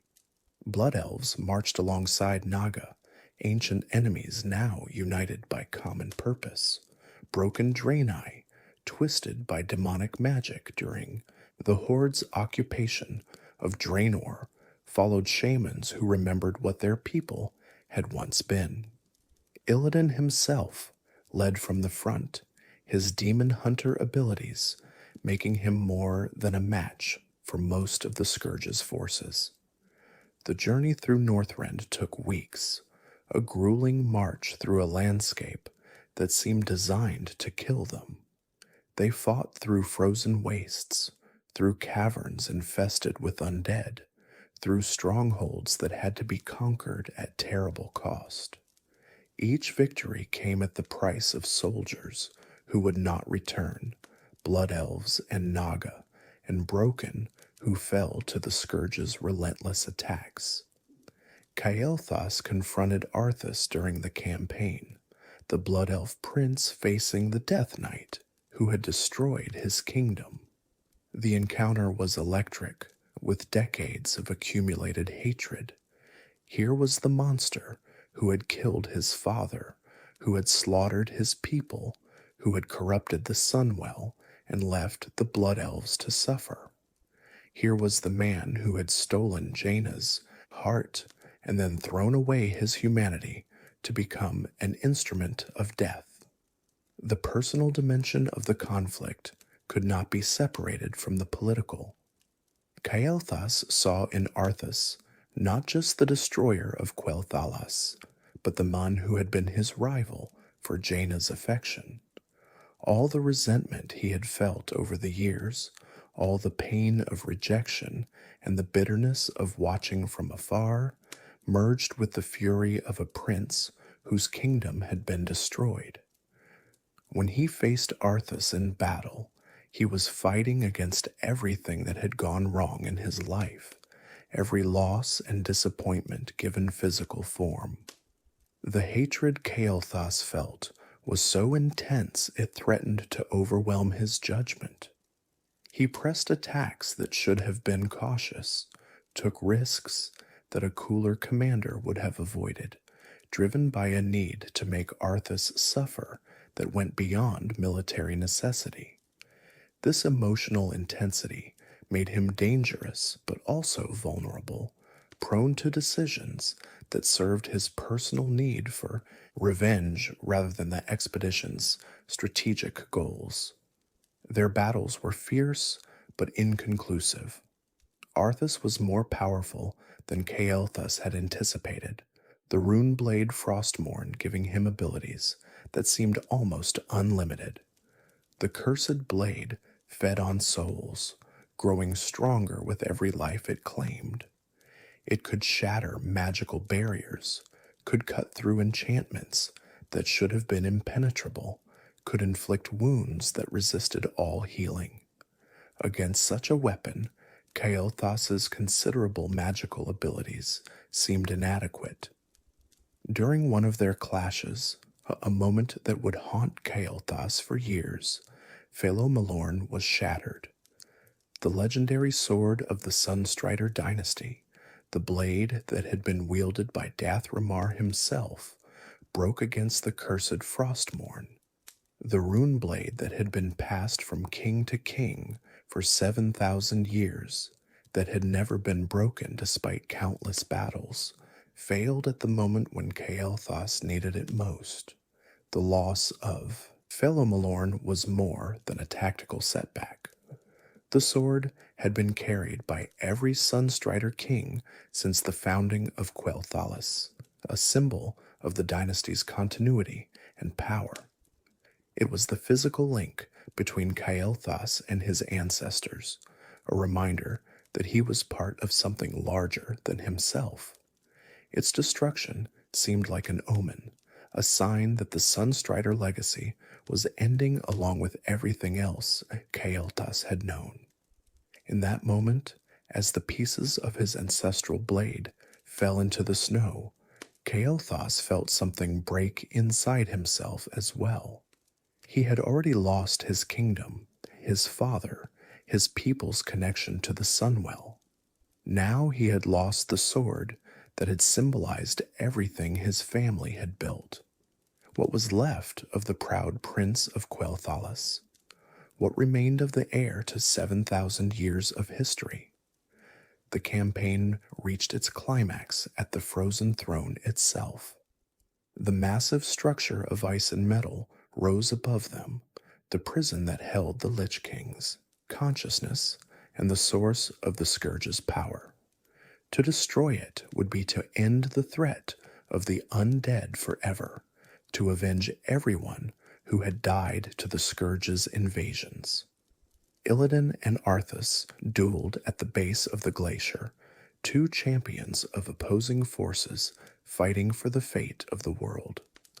The combat was spectacular, Demon Hunter and Death Knight unleashing powers that shattered the ice around them. Kael'thas and Vashti did what they could to support their master, fighting off Scourge forces that tried to intervene, but the battle between the two principals was beyond their ability to influence. Arthas won. In a single decisive moment, Frostmourne struck true, and Illidan fell, his body twitching on the snow. The wound was mortal by any ordinary reckoning, though Illidan's unusual nature would allow him to survive what should have killed him. The Death Knight stepped over his fallen opponent and ascended to the frozen throne, where he would merge with the Lich King and become the dominant consciousness within the entity that ruled the Scourge. The moment of Arthas's ascension was visible for miles, a pulse of power that swept across Northrend and announced to all that the Lich King had been reborn. Kael'thas felt it like a physical blow, the culmination of everything he had tried to prevent. His enemy had not just survived, he had achieved apotheosis, had become something more powerful than he had been before. Kael'thas and Vashti were left on the slopes of Icecrown, their master defeated and their enemy triumphant. They gathered Illidan's unconscious but still living body and retreated, fleeing back to Outland before the Scourge could destroy them. It was a bitter end to a campaign that had cost so much and achieved so little, a defeat that would color everything that followed. Back in Outland, Illidan recovered from his wounds, but was fundamentally changed by his defeat. The confidence that had characterized him, the certainty that his way was the right way, was shaken, replaced by a paranoid awareness of how close he had come to death. The Lich King now knew where he was, and Kil'jaeden was still hunting him for his failure. Illidan withdrew into the Black Temple, focusing on consolidating his power in Outland rather than pursuing grander schemes. The Black Temple became a fortress of shadows, its master brooding in isolation while his lieutenants managed the day-to-day affairs of his domain. Illidan was still powerful, still dangerous, but something had broken in his spirit during his duel with Arthas. He no longer spoke of great conquests or cosmic battles. He simply endured, waiting for threats that he was increasingly certain would come. This change in Illidan affected everyone who served him, but Kael'thas felt it most acutely. He had pledged himself to a vision, to a leader who promised salvation for his people. The Illidan who now sulked in the Black Temple was not that leader. He was a wounded animal, more concerned with survival than with the grand purposes that had originally drawn Kael'thas to his banner. Nevertheless, there was work to be done. Kael'thas was given responsibility for Netherstorm, the most magically unstable region of Outland. The area was a floating archipelago of shattered land, the remnants of a once verdant plain that had been torn apart by the same catastrophes that had destroyed Draenor. Rivers of raw magical energy flowed between the fragments, creating an environment that was both deadly dangerous and incredibly rich in the arcane power that the Blood Elves needed to survive. The Netherstorm was a landscape that seemed designed by a mad artist. Islands of rock floated in a void of swirling energy, connected by natural bridges that could collapse without warning. The sky shifted through colors that had no names, purple bleeding into crimson, bleeding into shades that hurt the eyes to look at.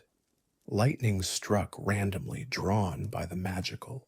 Instability, incinerating anything it touched. Yet this hostile environment was also a paradise for those who knew how to exploit it. The same energies that made Netherstorm dangerous also made it valuable. Kael'thas saw immediately how the region could be used to sustain his people. If the Blood Elves could harness even a fraction of the arcane power flowing through Netherstorm, their addiction would be satisfied forever. He ordered the construction of mana forges, massive structures designed to siphon magical energy from the twisting nether itself and store it in enchanted mana cells. These facilities were marvels of Blood Elven engineering, combining the magical knowledge that Kael'thas had accumulated over centuries with technologies adapted from the Naru. When they were completed, they would produce more mana than the Blood Elves could ever use. The prince claimed Tempest Keep, a dimensional fortress created by the Naru, beings of pure light who were among the burning, Legion's most committed enemies. The Naru were enigmatic entities, constructs of living light that served cosmic purposes beyond mortal comprehension. They had brought Tempest Keep to Outland to help the local populations resist demonic influence, establishing it as a base of operations for their ongoing war against the Legion. Tempest Keep was unlike any structure Kael'thas had ever seen. It was a ship of sorts, capable of traveling between dimensions, though it had been anchored in Outland for purposes that the Naru had not explained. Its architecture was alien, all curves and flowing lines that seemed to glow with inner light. The technology it contained was beyond anything the Blood Elves had developed, representing knowledge that could be studied for centuries without being fully understood. Kael'thas and his forces overwhelmed the keep's defenders after a prolonged siege. The Naru who guarded Tempest Keep were powerful opponents, their light-based attacks devastating. Against the Blood Elves' fell-enhanced abilities. But Kael'thas was relentless, throwing wave after wave of his followers against the defenders until finally the keep was taken. Among the prisoners taken during the assault on Tempest Keep was a Naru named Moru. Kael'thas made a decision that would have profound consequences for his people back in Silvermoon. He sent Moru to Quel'Thalas, where the Blood Elves could drain the Naru's light-based energies to sustain themselves. The Blood Knights, a new order of paladins that the Blood Elves had created, would use this stolen power to fuel their abilities. To the Blood Elves in Silvermoon, Kael'thas remained a hero. He had promised to find a way to save them from their addiction, and he was delivering on that promise. Shipments of mana arrived regularly from Outland, portals that Kael'thas maintained providing a connection between his forces and the homeland they had left behind. The prince seemed to have everything under control, seemed to be building toward a future where the Blood Elves would thrive despite everything they had suffered. But the truth was darker than the image Kael'thas projected. His experiences had changed him in ways that he barely acknowledged to himself. The defeats, the desperation, the constant struggle for survival in a hostile universe, all of these had worn away at the idealistic prince who had once studied magic in Dalaran and courted Jaina Proudmoore. Kael'thas began to lose faith in Illidan. The betrayer seemed content to hide in the Black Temple, pursuing personal power rather than the grand vision of salvation he had promised. Worse, Illidan refused to give Kael'thas access to the training that would allow blood elves to become demon hunters, the ultimate warriors against the Legion who sacrificed everything to gain the power necessary to fight demons on their own terms. The final blow came when Vorenthal the Seer, one of Kael'thas's most powerful followers, defected. Vorenthal led a group of blood elves to Shatrath City, where he pledged allegiance to the Naru Adel and the Shatar faction. This betrayal was devastating to Kael'thas, both as a practical loss of forces and as a sign that his own people were losing faith in him. In this moment of vulnerability, Kil'jaeden appeared again. The demon lord had been watching Kael'thas for some time, studying the prince's growing disillusionment and desperation with the patience of an immortal predator. Kil'jaeden was a master manipulator, one of the architects of the Burning Legion's strategy for conquering worlds. He knew how to identify vulnerability, how to exploit weakness, how to offer exactly what a troubled soul most wanted to hear. The demon's approach was subtle and seductive. He did not demand that Kael'thas betray Illidan immediately. He did not reveal the full scope of what he would eventually require. Instead, he offered sympathy and understanding, acknowledging the prince's struggles and validating his frustrations. He spoke of Illidan's failures, of the way the betrayer had used the Blood Elves without truly caring about their fate. Then he offered what Illidan could not: true salvation for the Blood Elves, unlimited power, and revenge against all those who had wronged them. The Burning Legion had resources beyond anything Illidan could provide. They had knowledge of magical practices that could permanently solve the addiction crisis. They had the power to ensure that the Blood Elves would never again be victims. All Kael'thas had to do was serve the Burning Legion. The offer was framed carefully, presented not as submission, but as partnership. Kil'jaeden spoke of Kael'thas as a valued ally, not a servant. He emphasized the benefits that would flow to the Blood Elves, the ways their situation would improve. He downplayed the costs, presenting them as minor inconveniences rather than fundamental betrayals. It was the ultimate betrayal, alliance with the very forces that had orchestrated the destruction of Quel'Thalas. The Burning Legion had created the Lich King, had empowered Ner'zhul with the dark magic that gave rise to the Scourge. They were ultimately responsible for everything that had happened to the Blood Elves, the architects of the catastrophe that had killed 90% of their population. But Kael'thas had traveled too far down the path of desperation to turn back now. His judgment was clouded by years of struggle, by the fell energies he had absorbed through his practices, by the isolation of his position in Outland. He convinced himself that serving Kil'jaeden was different from serving the Scourge, that the ends justified the means, that his people's survival warranted any compromise. The rationalization process was elaborate.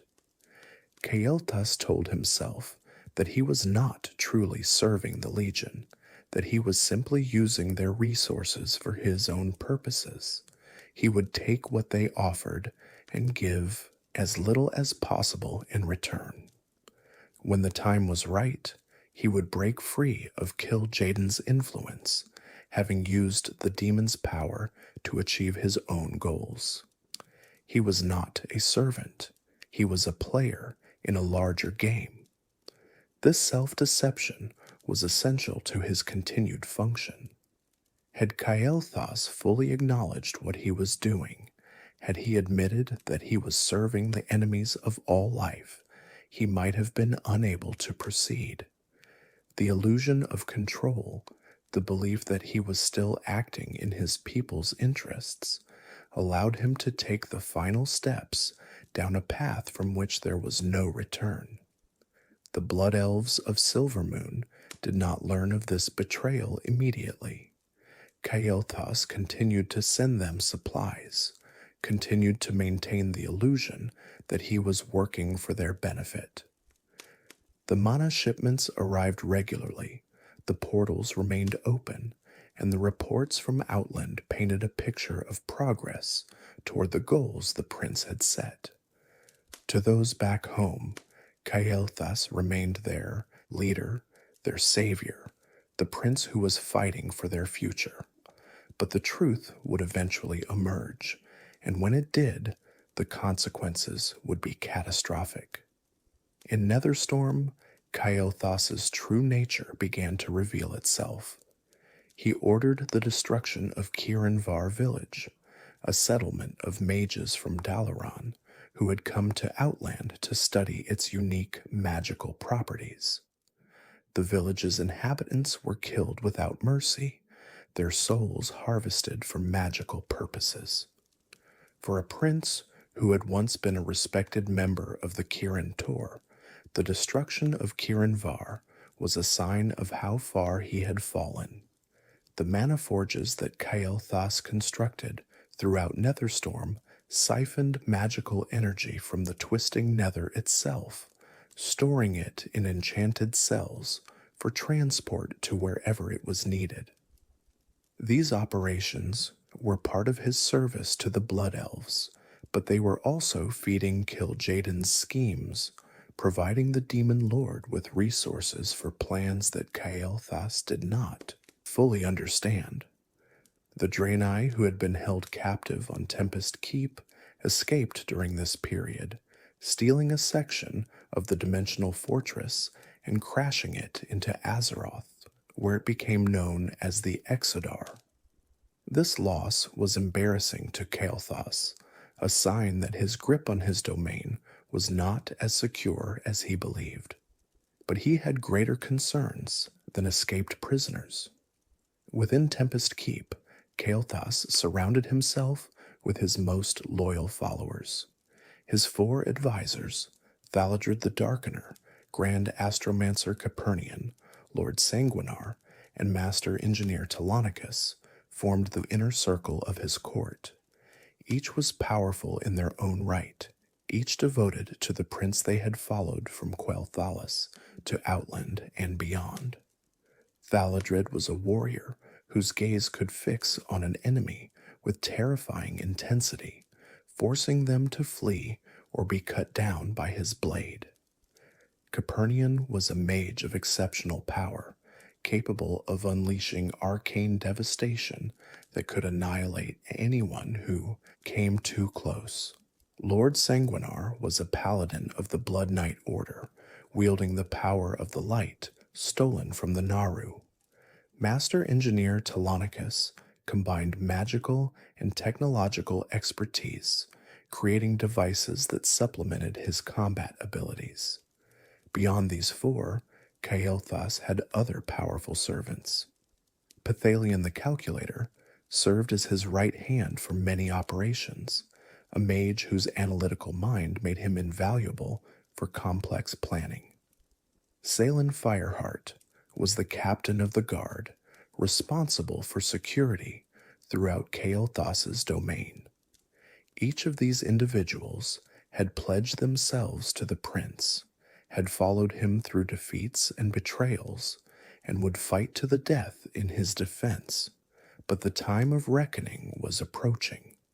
The Horde and Alliance had both established presences in Outland, pursuing their own agendas in the Shattered Realm.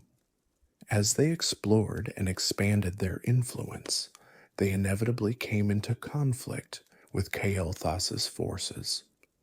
Reports of the prince's activities filtered back to Silvermoon, and what they revealed was disturbing.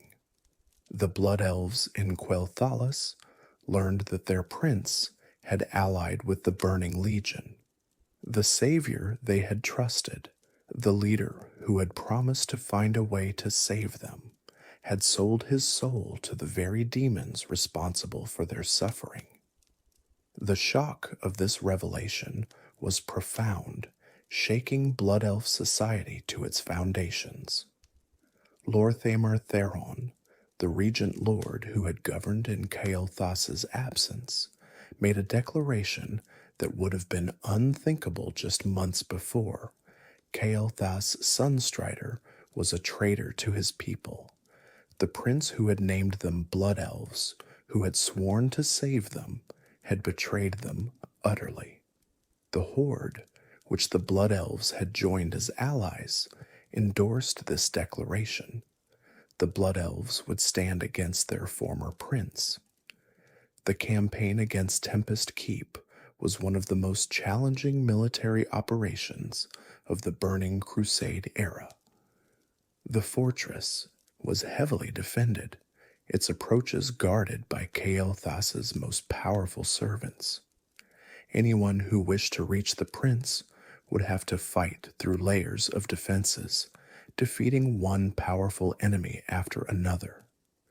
The battle for the Eye, the central portion of Tempest Keep, where Kael'thas had established his throne room, became legendary among raiders. The encounter with the prince himself was a 5-phase battle of exceptional complexity, requiring coordination and skill that tested even the most experienced adventuring parties. The first phase required defeating Kael'thas's 4 advisors one at a time. Each advisor had unique abilities that required different tactics, and the order in which they died and the positions of their bodies would matter in later phases. The challenge was not merely to defeat them, but to defeat them correctly. The second phase saw Kael'thas summon 7 legendary weapons to fight independently. These magical armaments attacked the raiders without any wielder, their enchantments animating them as constructs of pure destructive force. Defeating them was necessary to proceed, but killing them also provided an opportunity. The weapons could be looted and their abilities used in subsequent phases. The third phase resurrected all 4 advisors simultaneously, at full health and fighting together. The raiders had to manage multiple threats at once, using the weapons they had claimed from the previous phase to overcome enemies who had been challenging individually. Only in the 4th phase did Kael'thas himself enter the fight. The prince unleashed his full magical power, summoning phoenixes, casting devastating pyroblasts, and demonstrating why he had been considered one of the most gifted mages of his generation. His phoenix companion Al'ar, a creature of elemental fire that could not truly die, provided additional threat that raiders had to manage alongside the prince's own attacks. The 5th and final phase saw Kael'thas use his mastery of gravity magic to suspend all combatants in the air, forcing them to fight in 3 dimensions while avoiding clouds of nether vapor and beams of arcane energy. It was a disorienting conclusion to an already demanding encounter, a final test of the raider's ability to adapt and overcome. Despite his formidable power, Kael'thas was defeated. The combined forces of the Horde and Alliance overwhelmed his defenses, cut through his servants, and brought the prince to his knees. But death did not claim him that day. As he fell, Priestess Delrissa, one of his last loyal servants, intervened to save his life, spiriting him away before the killing blow could be struck. The raiders believed they had won. Tempest Keep was claimed, Kael'thas's power in Netherstorm broken. But the prince had escaped, and he would return to threaten Azeroth once more. The defeat at Tempest Keep changed Kael'thas in ways that were visible to anyone who encountered him afterward. The Fel, energies he had embraced, had corrupted his physical form, leaving his skin sickly pale and his features distorted. A green crystal had become embedded in his chest, a sign of the demonic bargains he had made and the price they were exacting from his body. One of the verdant spheres that had always orbited around him was missing, taken by those who had defeated him. But the most profound changes were internal. The prince who had once sought to save his people had become obsessed with pleasing his demonic master. Kil'jaeden had given him a new mission, one that would require returning to the homeland he had abandoned years before. The Sunwell, the font of power that Kael'thas himself had destroyed to save his people from its corruption, could be used for a far darker purpose, to summon Kil'jaeden himself into Azeroth. Kael'thas led a strike force through the dark portal, returning to Azeroth for the first time since he had fled with Lady Vashj. His destination was Quel'Thalas, this kingdom he had sworn to protect, now the target of his ultimate betrayal. His forces, augmented by demons and fell-blood elves who had embraced corruption, launched an assault on Silvermoon itself. The purpose of the attack was to retrieve Muru, the Naru that Kael'thas had sent to Silvermoon years before. The Blood Elves had been draining the Naru's energy to power their Blood Knights, slowly consuming the being that represented everything the light stood for. Now, Kael'thas needed that Naru for different purposes, as a component in the ritual that would summon Kil'jaeden. Lady Liadrin, the matriarch of the Blood Knights, witnessed the attack firsthand. She saw what her prince had become, saw the corruption that had consumed him, saw him order the seizure of the very Naru, whose power had sustained her order. The experience shattered her faith in everything she had believed about Kael'thas and the path the Blood Elves had been following. Liadrin traveled to Shattrath City, where she encountered the Naru Adel and the Sha'tar faction. She renounced her loyalty to House Sunstrider, declared that the Blood Knights would no longer follow the prince who had betrayed them, and sought a new path forward.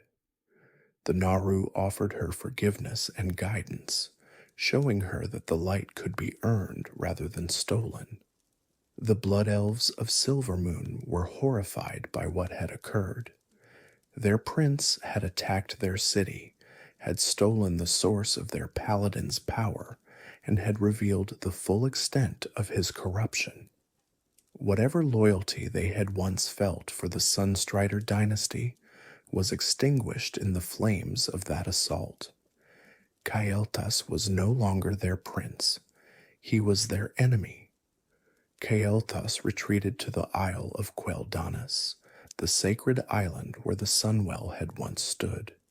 His forces fortified the position, preparing for the ritual that would bring Kil'jaeden into the world.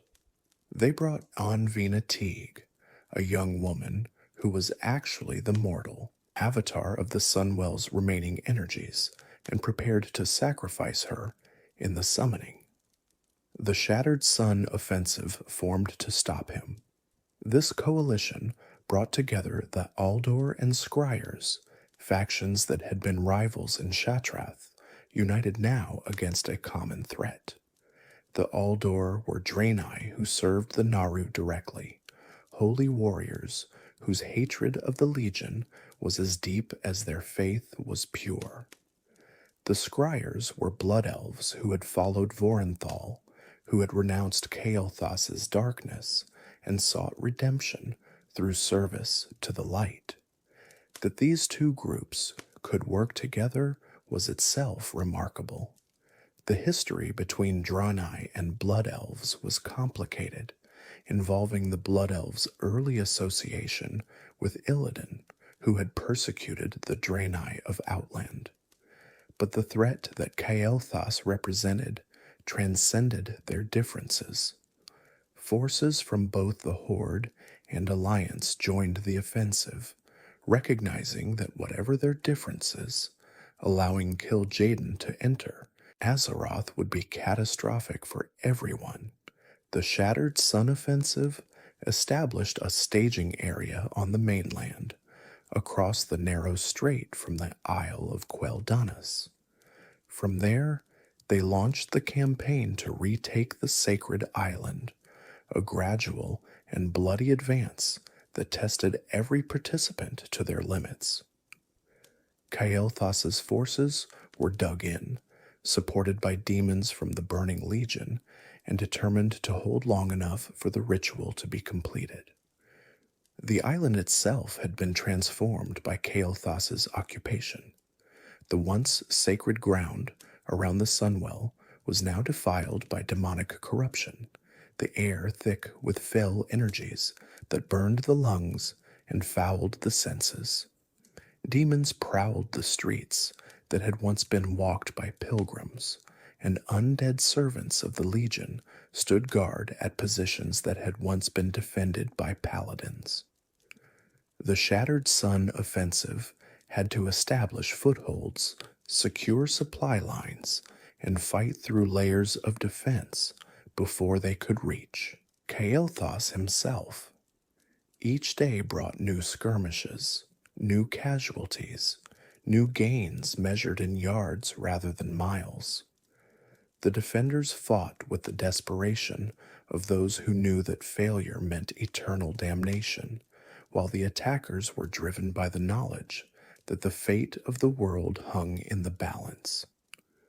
The prince had established his headquarters in the Magister's Terrace, a structure overlooking the Sunwell. The terrace had once been a place of contemplation and study, where the Magisters of Quel'Thalas pursued arcane knowledge in the shadow of their people's greatest treasure. Now it was a fortress, its elegant architecture marred by demonic constructions and defensive emplacements. Here, Kael'thas made his final stand, surrounded by his last loyal servants and reinforced by demonic allies.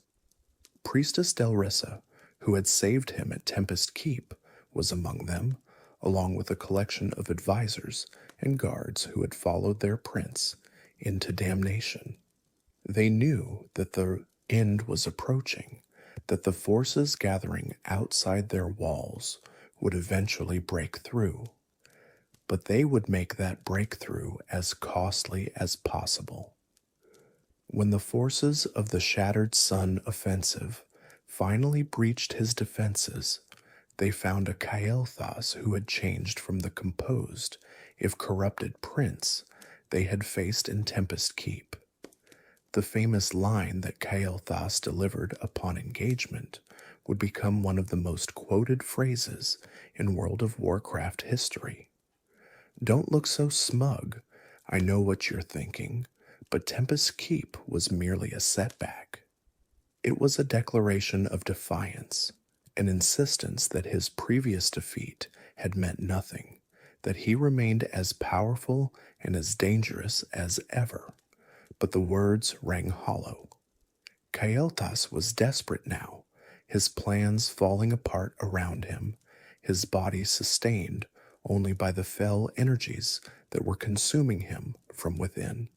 He fought with all the power he possessed, but it was not enough. The heroes of the Shattered Sun Offensive overwhelmed him, dealing wounds that this time no servant could save him from. As he died, Kael'thas's final words were a warning and a threat. "My demise accomplishes nothing. The Master will have you. You will drown in your own blood. The world shall burn." Oh. It was not the dignified end of a prince, but the raving of a madman who had lost everything and could offer only spite as his legacy. But the threat was not entirely empty. In the Sunwell Plateau, the ritual to summon Kil'jaeden had progressed far enough that stopping it required more than just defeating Kael'thas. The demon lord was partially manifested, his presence threatening to tear through into Azeroth. Only the combined efforts of the heroes who had defeated Kael'thas, aided by the sacrifice of Unvina and the intervention of the prophet Velen, prevented the summoning from being completed. Velen used his power to purify the Sunwell, combining the essence of Muru with Unvina's sacrifice to restore the font of power in a new form. The renewed Sunwell blended arcane and holy energies, providing the Blood Elves with a source of sustenance that did not require stealing from others. It was an ending that Kael'thas had never intended, his ultimate betrayal transformed into an act of redemption for his people, if not for himself. The death of Kael'thas Sunstrider ended the House of Sunstrider that had ruled Quel'Thalas for nearly 7,000 years. King Anastarion, before his death, had somehow left behind no other sons, and Kael'thas had never married or produced heirs of his own. The prince who had been so preoccupied with saving his people had never taken the time to ensure the continuation of his line, perhaps assuming that there would always be more time, that the future would take care of itself once the immediate crisis was resolved. The dynasty that Dath'Remar had founded was extinct, its last member having died as a traitor and a servant of demons. The sword, Felo'melorn, shattered at Icecrown, would later be reforged by others, but it would never again be wielded by a Sunstrider king. The magnificent throne in Sunfury Spire, where Anastarion had ruled for millennia, would remain empty, a symbol of a lineage that had ended in betrayal and madness.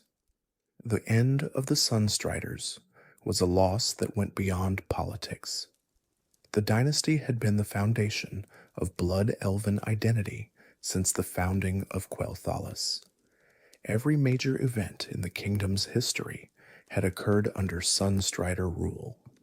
The treaties with humans, the wars with trolls, the construction of Silvermoon, the creation of the Sunwell itself. All of these were achievements associated with the royal line. To be without a Sunstrider on the throne was to be adrift from history, cut off from the traditions that had defined the Blood Elven people for millennia. Some Blood Elves, particularly the older ones, who remembered the glory days before the Scourge, mourned the end of the dynasty, even as they cursed Kael'thas for his betrayal.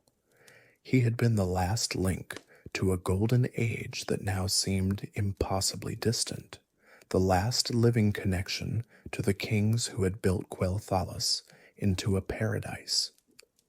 His death severed that connection, leaving the Blood Elves as orphans in a world that had become suddenly strange. Others, particularly the younger generation who had come of age after the Scourge invasion, felt differently.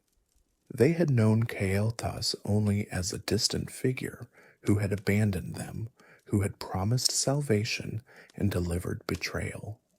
For them, the end of the Sunstrider line was a liberation, a chance to build something new rather than remaining bound to a past that had failed them so completely. But death was not the end for Kael'thas Sunstrider. In the cosmology of the Warcraft universe, mortal souls do not simply cease to exist when their bodies fail. They journey to the Shadowlands, the realm of death, where their eternal fates are determined by the nature of their lives and their deaths.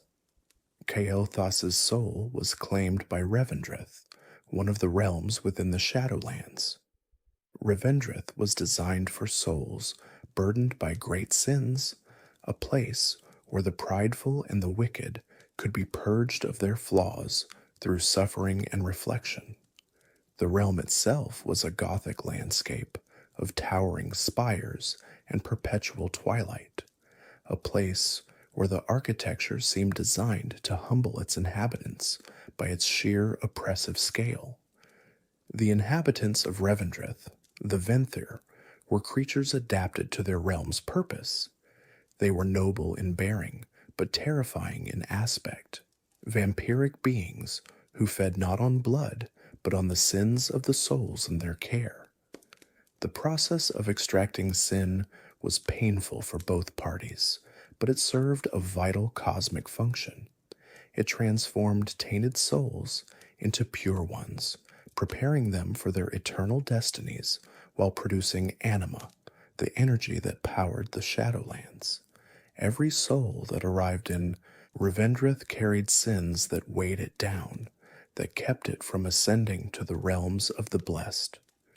The Venthyr's task was to identify these sins, to force the soul to confront them, and to extract them through a process that combined confession, penance, and outright torture. Souls who submitted to this process eventually emerged purified, ready to move on. Souls who refused remained forever, their sins never cleansed, their existence an eternal purgatory. The ruler of Revendreth was Sire Denathrius, an ancient being who had created the realm and its inhabitants in the first ages of the Shadowlands. He was among the Eternal Ones, the most powerful entities in the realm of death, theoretically equal to the rulers of Bastion, Maldraxxus, and Ardenweald. His realm was the most beautiful and the most terrible, a reflection of his complex nature. But Denathrius had his own agenda, one that did not align with the cosmic purpose Revendreth was supposed to serve. Rather than helping souls find redemption, he was hoarding the anima that their sins produced, feeding it to the jailer in the maw as part of a conspiracy that threatened all of existence.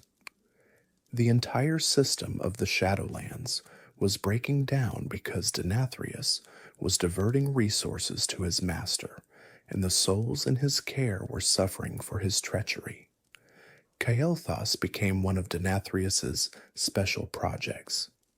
The prince's sins were many and weighty, his pride the greatest of them all. Here was a soul rich in anima, heavy with the guilt of betrayal and murder, ripe for exploitation. Rather than guiding him toward redemption, Denathrius imprisoned him in Pride's prison within Castle Nathria, subjecting him to experiments that amplified his sins rather than purging them.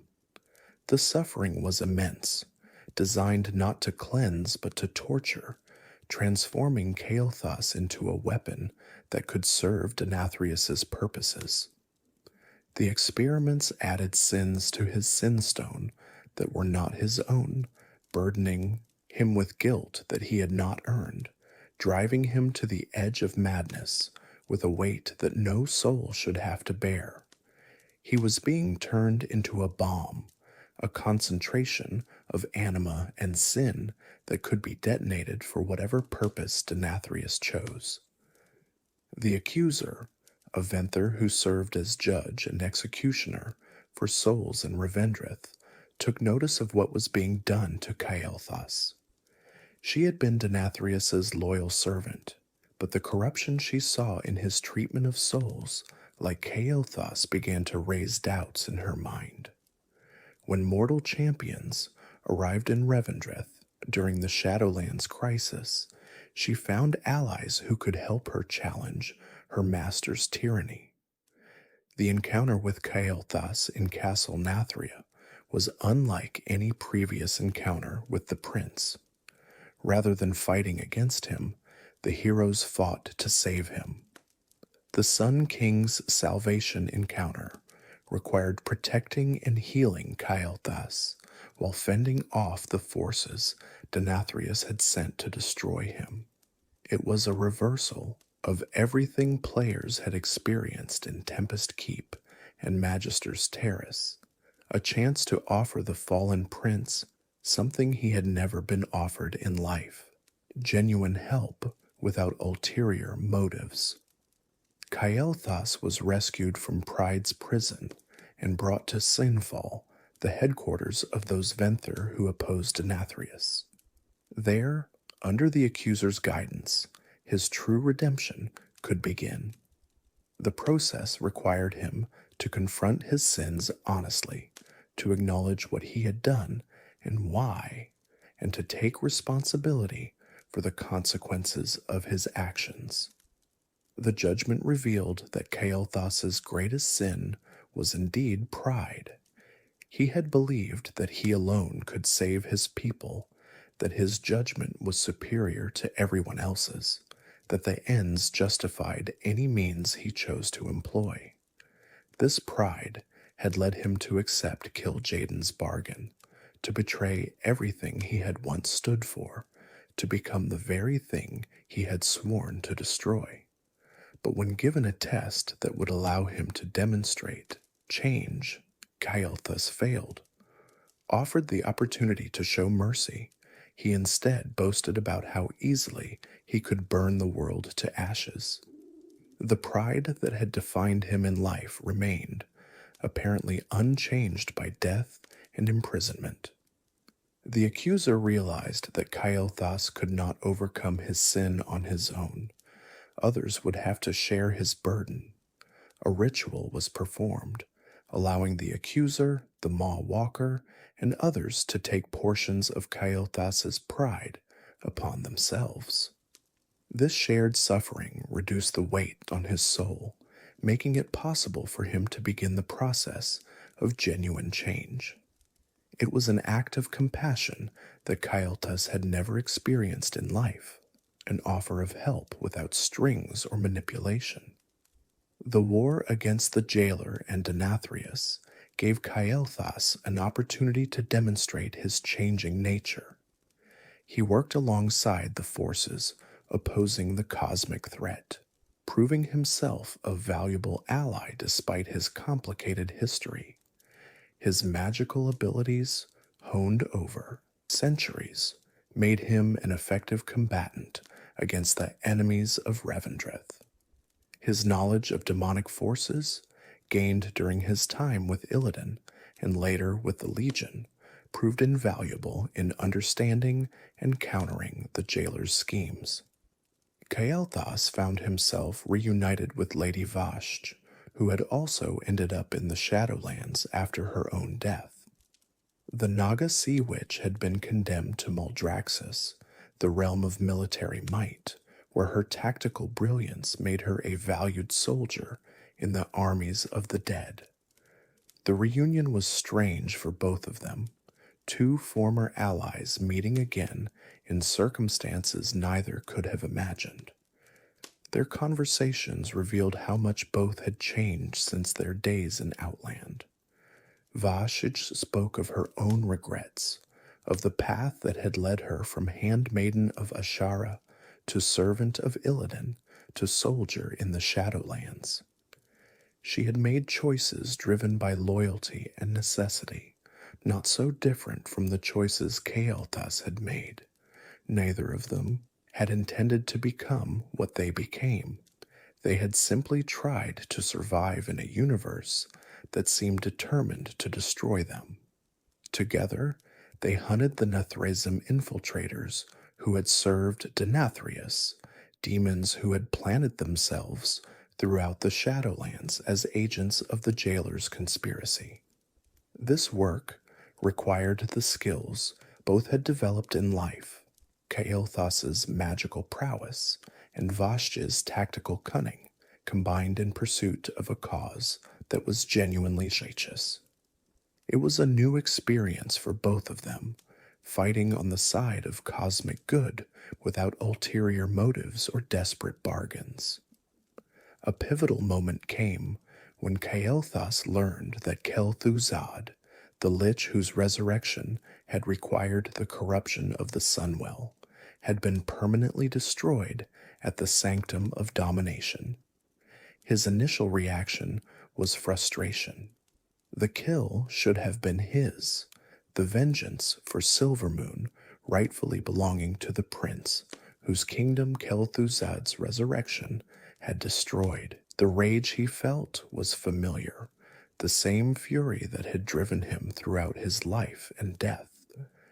Quel'Thalas had been the instrument of the Sunwell's corruption, the reason his people had suffered, the beginning of the chain of events that had led Kael'thas to every compromise and betrayal. To be denied the satisfaction of destroying that monster personally seemed unbearably unfair. The accuser challenged him on this reaction. What would killing Quel'Thalas have accomplished? Would it have changed the fate of his people?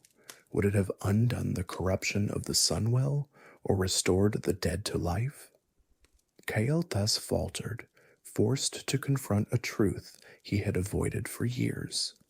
His desire for vengeance was really about himself, about his own feelings of guilt and failure, not about what was best for the Blood Elves. The realization was painful, a knife in the heart of everything Kael'thas had believed about himself. He had always told himself that his anger was righteous, that his desire for revenge served his people's interests. But the accuser forced him to see that vengeance would have changed nothing for the Blood Elves who had died or survived. It would only have satisfied his own need for closure, his own desire to feel that he had done something to avenge those he had failed. The accuser helped him see the deeper truth. The sin that tormented him most was not what he had done in service to the Legion, though that was terrible enough. It was his absence during the fall of Quel'Thalas, his failure to be there when his father and his people needed him most. This guilt had driven everything that followed, his desperate attempts to save the survivors, serving as penance for those he had not been there to save. The guilt of not being present was a poison that had corroded Kael'thas' soul since the day he learned of the Scourge's invasion. He had been safe in Dalaran while his father died defending Silvermoon. He had been pursuing his studies while his people were slaughtered. Every decision he had made afterward had been colored by this guilt, by the desperate need to prove that he was worthy of the survival he had not earned. The accuser offered him a different path. He should repent for his actual sins, the ones he had chosen to commit, the betrayals and the murders and the alliance with demons. These were burdens that belonged to him, that he had earned through his own choices. But he should forgive himself for the fall of Quel'Thalas, because that was not his fault. He had been in Dalaran pursuing studies that were appropriate for a prince, not abandoning his people. The Scourge's invasion would have proceeded the same way, whether he had been there or not. This distinction was crucial, and Kael'thas struggled with it. How could he separate the guilt he deserved from the guilt he had assumed? How could he atone for his actual crimes while releasing the weight of things that had never been his responsibility? The accuser was patient, guiding him through the process with the skill that millennia of helping tortured souls had given her. Kael'thas accepted this wisdom, beginning a new phase of his existence. He would work to atone for the sins he had actually committed, while releasing the guilt he had carried for things that were beyond his control. It was not an ending, but a beginning, the start of a redemption that might take ages to complete. The story of Kael'thas Sunstrider extends beyond the boundaries of World of Warcraft. His character has appeared in multiple Blizzard games, each appearance reflecting different aspects of his complex nature. These appearances demonstrate the lasting impact of his character on the broader Blizzard gaming community. In Hearthstone, the digital card game set in the Warcraft universe, Kael'thas has been represented in multiple ways that capture his magical abilities and his dramatic personality. A legendary card from the Ashes of Outland expansion depicted him as a 6-mana minion with 4 attack and 7 health, with an ability that made every third spell cast in a turn free. This mechanic captured his magical prowess and his connection to arcane power, allowing players to execute devastating combinations of spells when they built their decks around him. The card quickly became one of the most impactful in the game, enabling combo decks that could unleash enormous amounts of damage in a single turn. Players who mastered the timing and sequencing required to maximize his ability could turn what seemed like unwinnable games into stunning victories. The experience of playing with or against the Kael'thas card captured something of the prince's character, powerful, dangerous, and capable of suddenly changing everything. The design of the card reflected careful consideration of how to translate a raid boss into a collectible card game format. The 3-spell requirement created interesting decision points for players, forcing them to think about which spells to cast before and after the free one. The relatively high mana cost meant that Kael'thas appeared late in games, when his impact would be most dramatic. These design choices showed the same attention to detail that characterized his raid encounters in World of Warcraft. Kael'thas proved so powerful in his initial form that the development team eventually had to nerf him, reducing his base stats and adjusting his ability to prevent some of the most extreme combo scenarios. This nerf was itself a testament to his impact. Only the most significant cards warranted such attention from the development team. Even in diminished form, he remained a viable option for players who enjoyed his playstyle. He also appears as a hero skin for the mage class, replacing Jaina Proudmoore when selected. The irony of this option is profound. The prince who loved Jaina and was rejected by her can now literally replace her in the game. For players who know the lore, choosing Kael'thas over Jaina carries emotional weight that transcends mere cosmetic difference.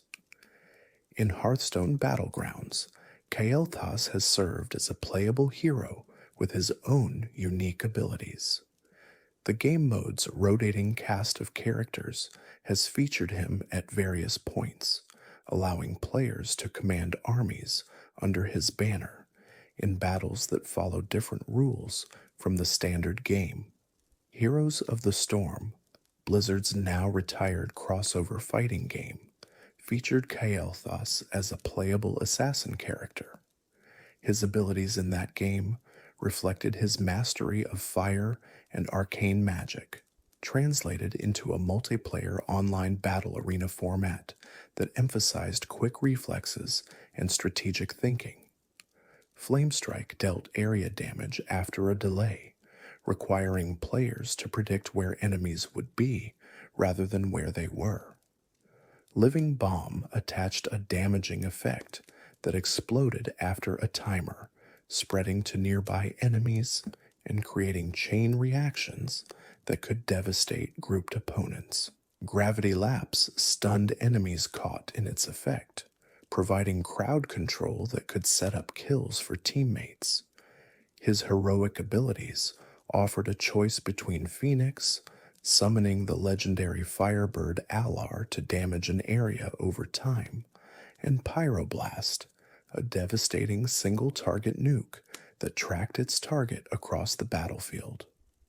Each heroic suited different playstyles. Phoenix rewarded sustained engagement and zone control, while Pyroblast was ideal for eliminating priority targets in coordinated team fights. The design philosophy behind his Heroes of the Storm incarnation emphasized the trade-off between power and survivability that had characterized Kael'thas throughout his various appearances. He could deal tremendous damage if allowed to position properly and cast his spells, his burst potential rivaling the best assassins in the game. But he was fragile and could be eliminated quickly by enemies who focused him. Players who chose Kael'thas had to master the art of positioning, staying close enough to contribute, but far enough to avoid being caught. This reflected his character in ways that went beyond mere game balance.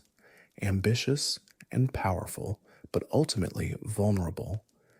The same pride that had led to his downfall in the lore could lead to overextension in the game. Players who pushed too aggressively, finding themselves dead before they could unleash their devastating combinations. Success with Kael'thas required a degree of humility, an acknowledgement that raw power was not enough without the wisdom to use it properly. His Verdant Sphere's ability in Heroes of the Storm served as a trait that empowered his other abilities, representing the magical orbs that orbited around him in his World of Warcraft appearances. Activating Verdant Spheres enhanced the next basic ability used, adding effects like instant cast times or bonus damage. This mechanic added depth to his gameplay, rewarding players who thought carefully about when to empower which ability. The loss of one sphere after his defeat in Tempest Keep was a detail that attentive players noticed in World of Warcraft, a visual sign of how his power had diminished through his failures. This attention to continuity demonstrated Blizzard's commitment to making their characters feel consistent across their appearances, even in small details that many players might miss. Kael'thas's voice lines in Heroes of the Storm captured the arrogance and the passion that defined his character. His interactions with other characters from the Warcraft universe revealed relationships that spanned the lore, from hostile exchanges with Arthas to complicated feelings toward Jaina. For players familiar with his story, these interactions added emotional depth to the mechanical experience of playing him. His popularity in Heroes of the Storm reflected the enduring appeal of his character. Despite being a villain in the main storyline, players were drawn to his dramatic flair, his powerful abilities, and the satisfying feeling of executing his combo correctly. The experience of landing a perfect Flamestrike Living Bomb Pyroblast combination, watching an enemy health bar evaporate in seconds, captured something of what it felt like to face him as a raid boss. The cultural impact of Kael'thas extends beyond his in-game appearances. His quote from Magister's Terrace, "Tempest Keep was merely a setback," has become one of the most famous memes in World of Warcraft history. It encapsulates the comic absurdity of a villain who refuses to acknowledge defeat, who insists that previous failures were insignificant despite all evidence to the contrary. Players have applied the merely a setback joke to countless situations in and out of gaming, a testament to the line's memorable delivery and relatable absurdity. The phrase has become part of gaming vernacular, used whenever anyone experiences a setback that they want to minimize. Failed a test? Merely a setback. Lost a game? Merely a setback. The humor works because we all recognize the tendency to deny our failures, to insist that things are going according to plan, even when they clearly are not. Kael'thas's absurd confidence in the face of obvious defeat holds up a mirror to our own capacity for self-deception. Beyond the meme, Kael'thas's dialogue throughout his appearances reveals careful attention to characterization. In Tempest Keep, his lines convey arrogant certainty, the confidence of a prince who believes himself destined to triumph. In Magister's Terrace, that confidence has become strained, the desperation beneath it more visible. In the Shadowlands, his voice carries the weight of genuine remorse, the wisdom that comes from recognizing and accepting one's failures. This progression through dialogue demonstrates how voice acting and writing can work together to tell a story that supplements the visual and mechanical elements of the game. Players who pay attention to what Kael'thas says and how he says it gain insights into his character that those who skip dialogue might miss. The story is there for those who want it, embedded in the details. His voice actor, Quentin Flynn, brought distinctive character to Kael'thas's dialogue across his various appearances. The aristocratic accent, the arrogant confidence, the barely concealed desperation in his later incarnations, all of these were conveyed through vocal performances that made the character memorable. Flynn's ability to modulate between Kael'thas's different emotional states gave the character depth that might otherwise have been lost. Voice acting is often underappreciated in gaming, treated as a secondary concern compared to graphics and gameplay. But Kael'thas demonstrates how a truly excellent vocal performance can elevate a character from good to iconic. The lines might have been memorable on their own, but Flynn's delivery made them unforgettable. His is a voice that players recognize instantly, that brings with it associations and emotions built up across years of encounters. The legacy of Kael'thas Sunstrider within the lore of World of Warcraft is complex and multifaceted. His actions shaped the fate of an entire race, transforming the High Elves into Blood Elves, and ultimately leading to the restoration of the Sunwell in a form better than what had existed before. To understand his legacy is to grapple with the complicated truth that villains can be responsible for good outcomes, that the worst intentions can lead to the best results through paths that no one intended. The Blood Elf identity he created persists to this day. The Sindore continue to honor their fallen with the name Kael'thas gave them, even though the prince himself became a traitor. The name Blood Elf carries the memory of the 90% who died, the civilization that was destroyed, the heritage that was nearly lost forever. It is a name born in grief and defiance, and the blood, elves have never forgotten its origin.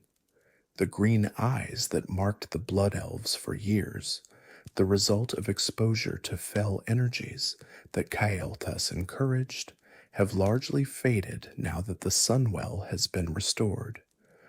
The golden eyes that some Blood Elves now display are a sign of their renewed connection to the light through the purified Sunwell. It is a physical transformation that mirrors a spiritual one, the Blood Elves' movement away from the desperate expedients of their darkest days toward a more hopeful future. But the memory of the green-eyed period remains, and with it the memory of what Kael'thas offered and what he demanded. He gave the Blood Elves a way to survive when all other options had failed.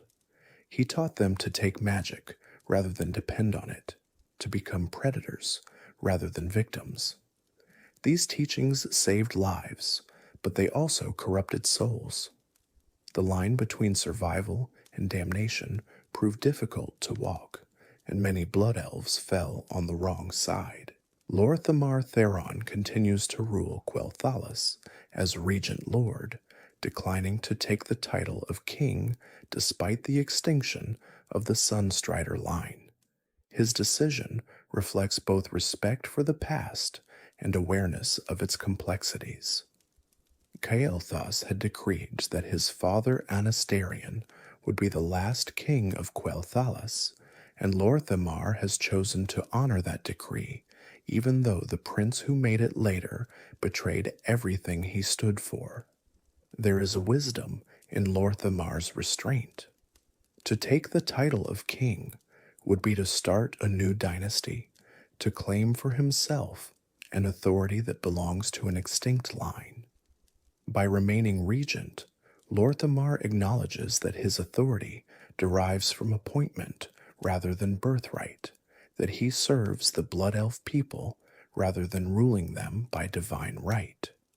It is a humility that Kael'thas, with his pride and his certainty, never possessed. The Sunwell that was restored through the combined sacrifice of Muru and Anvina and the intervention of Prophet Velen represents an unexpected consequence of Kael'thas's betrayal.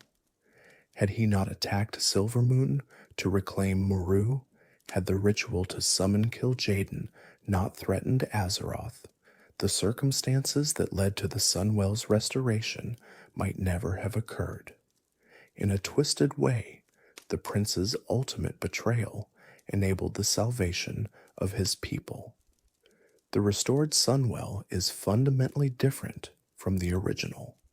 Where the first Sunwell was purely arcane, drawing its power from a vial of the Well of Eternity, the new Sunwell combines arcane and holy energies. The essence of Muru, a being of pure light, merged with the spark of the original Sunwell that had been preserved in Anvina's form. The result is a font of power that sustains the Blood Elves, while also offering them a connection to the light that they never had before. This transformation has had profound effects on Blood Elf society. The addiction that once defined their existence has been addressed, the constant hunger that had driven them to desperate measures finally satisfied. Blood Elves can now draw from the Sunwell without fear, their connection to its energies restored in a healthier form than what existed before. The green glow that once marked their eyes, the result of fail exposure during their addiction, has faded for many, replaced by the golden light of the restored Sunwell. The philosophical implications of this restoration are complex. The Blood Elves suffered terribly for years, driven to extremes by a need that seemed insurmountable.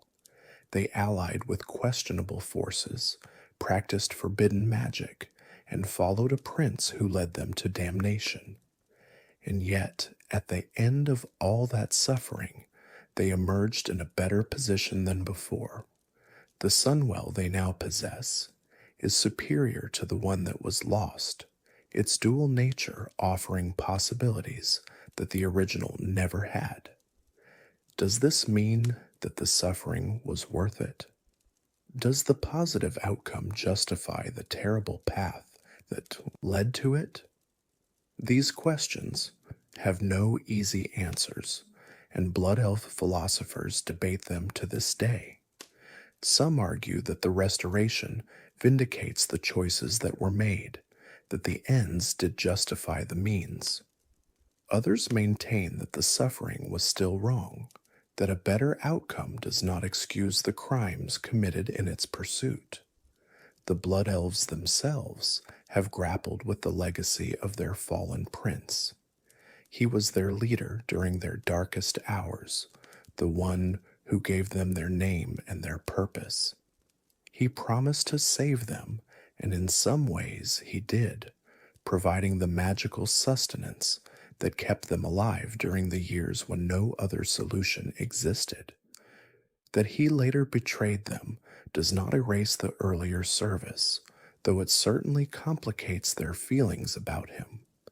The name Blood Elf that Kael'thas gave them has become inseparable from their identity.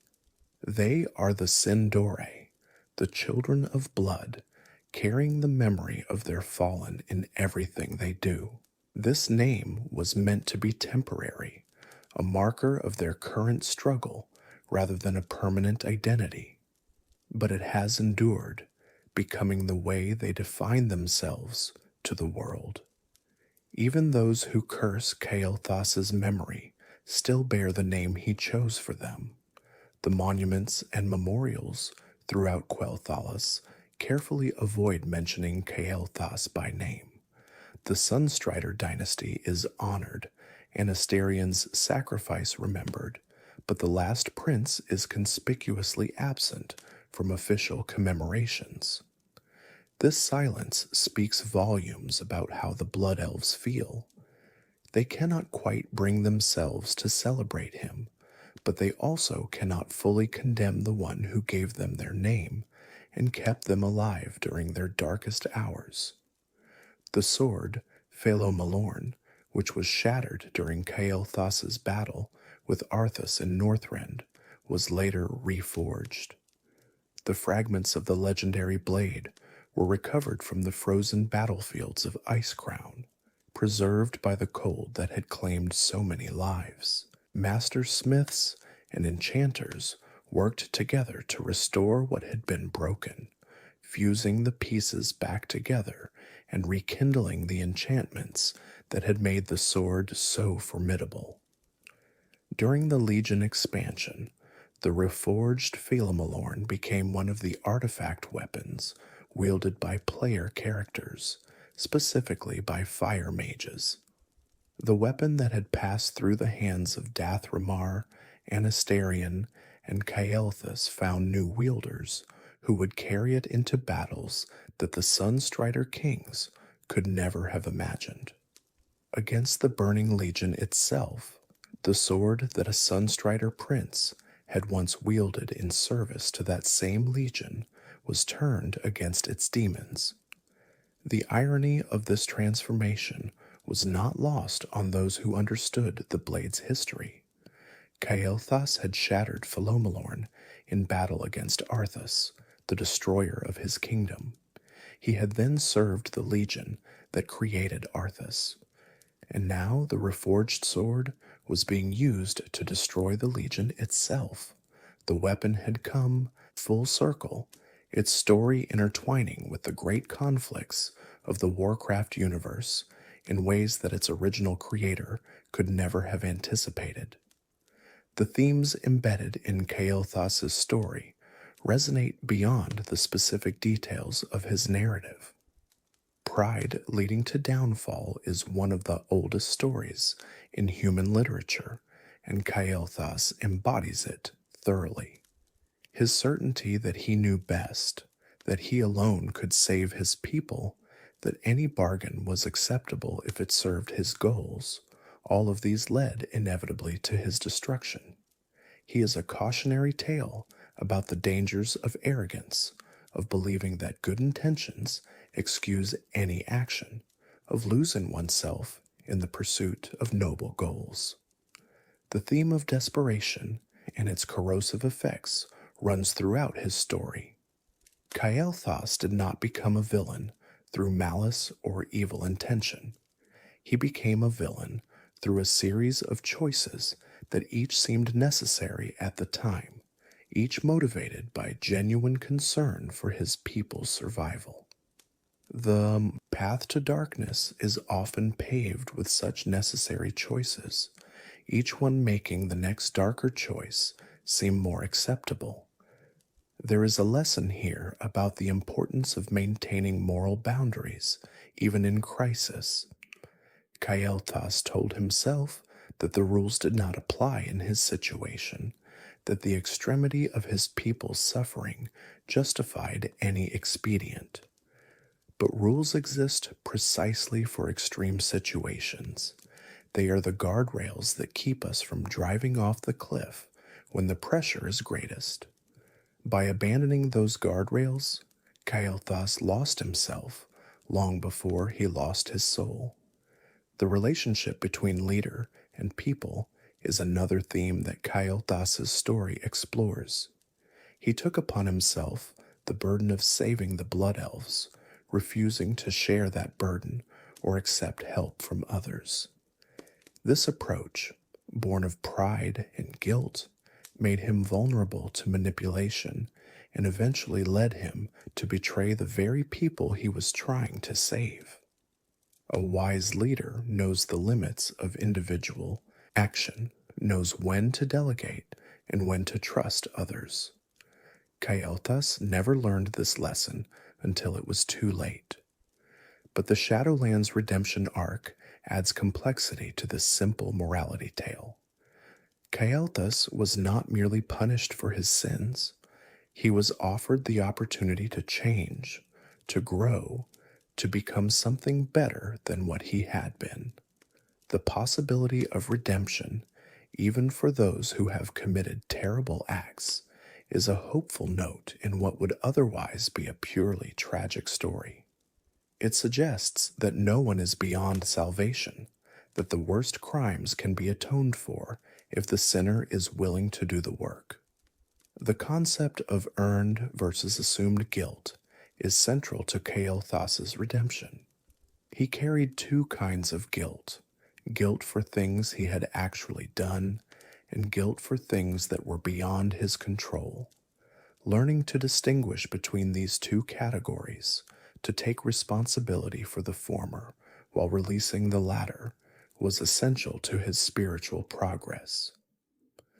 This distinction is one that many people struggle with in their own lives, carrying burdens that they never chose to assume. His relationship with Jaina Proudmoore never progressed beyond unrequited love, but it remains a significant element of both characters' stories. Jaina chose Arthas, and Arthas became the instrument of Quel'Thalas' destruction.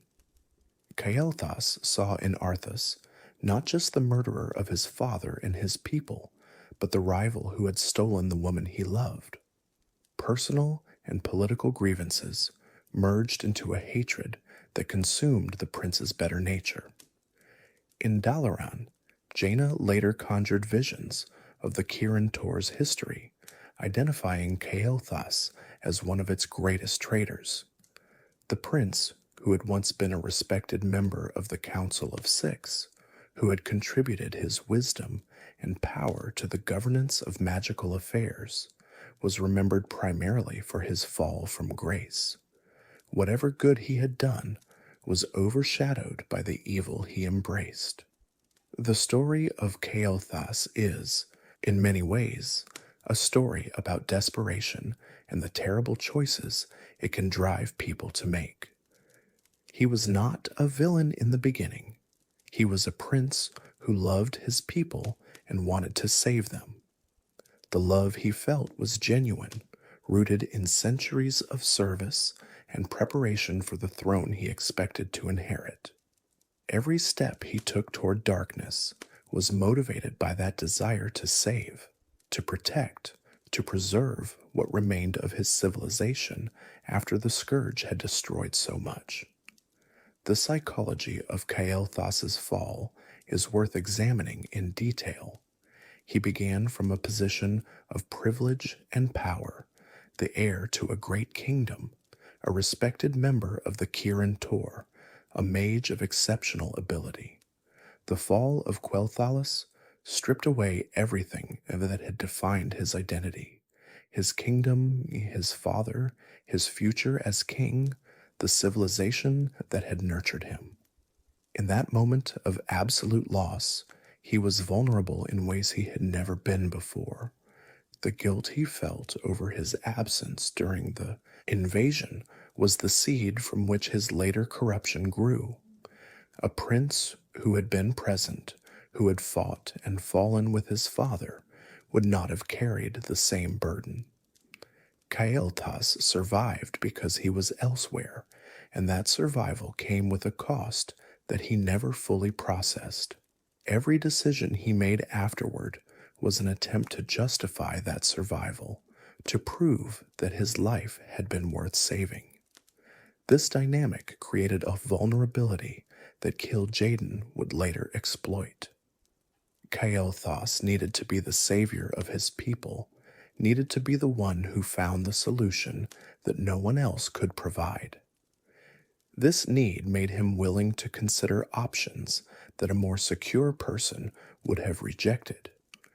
When Kil'jaeden offered salvation at the price of service, Kael'thas was psychologically primed to accept. The tragedy is that the same devotion that made him a hero in the early days led him to become a monster.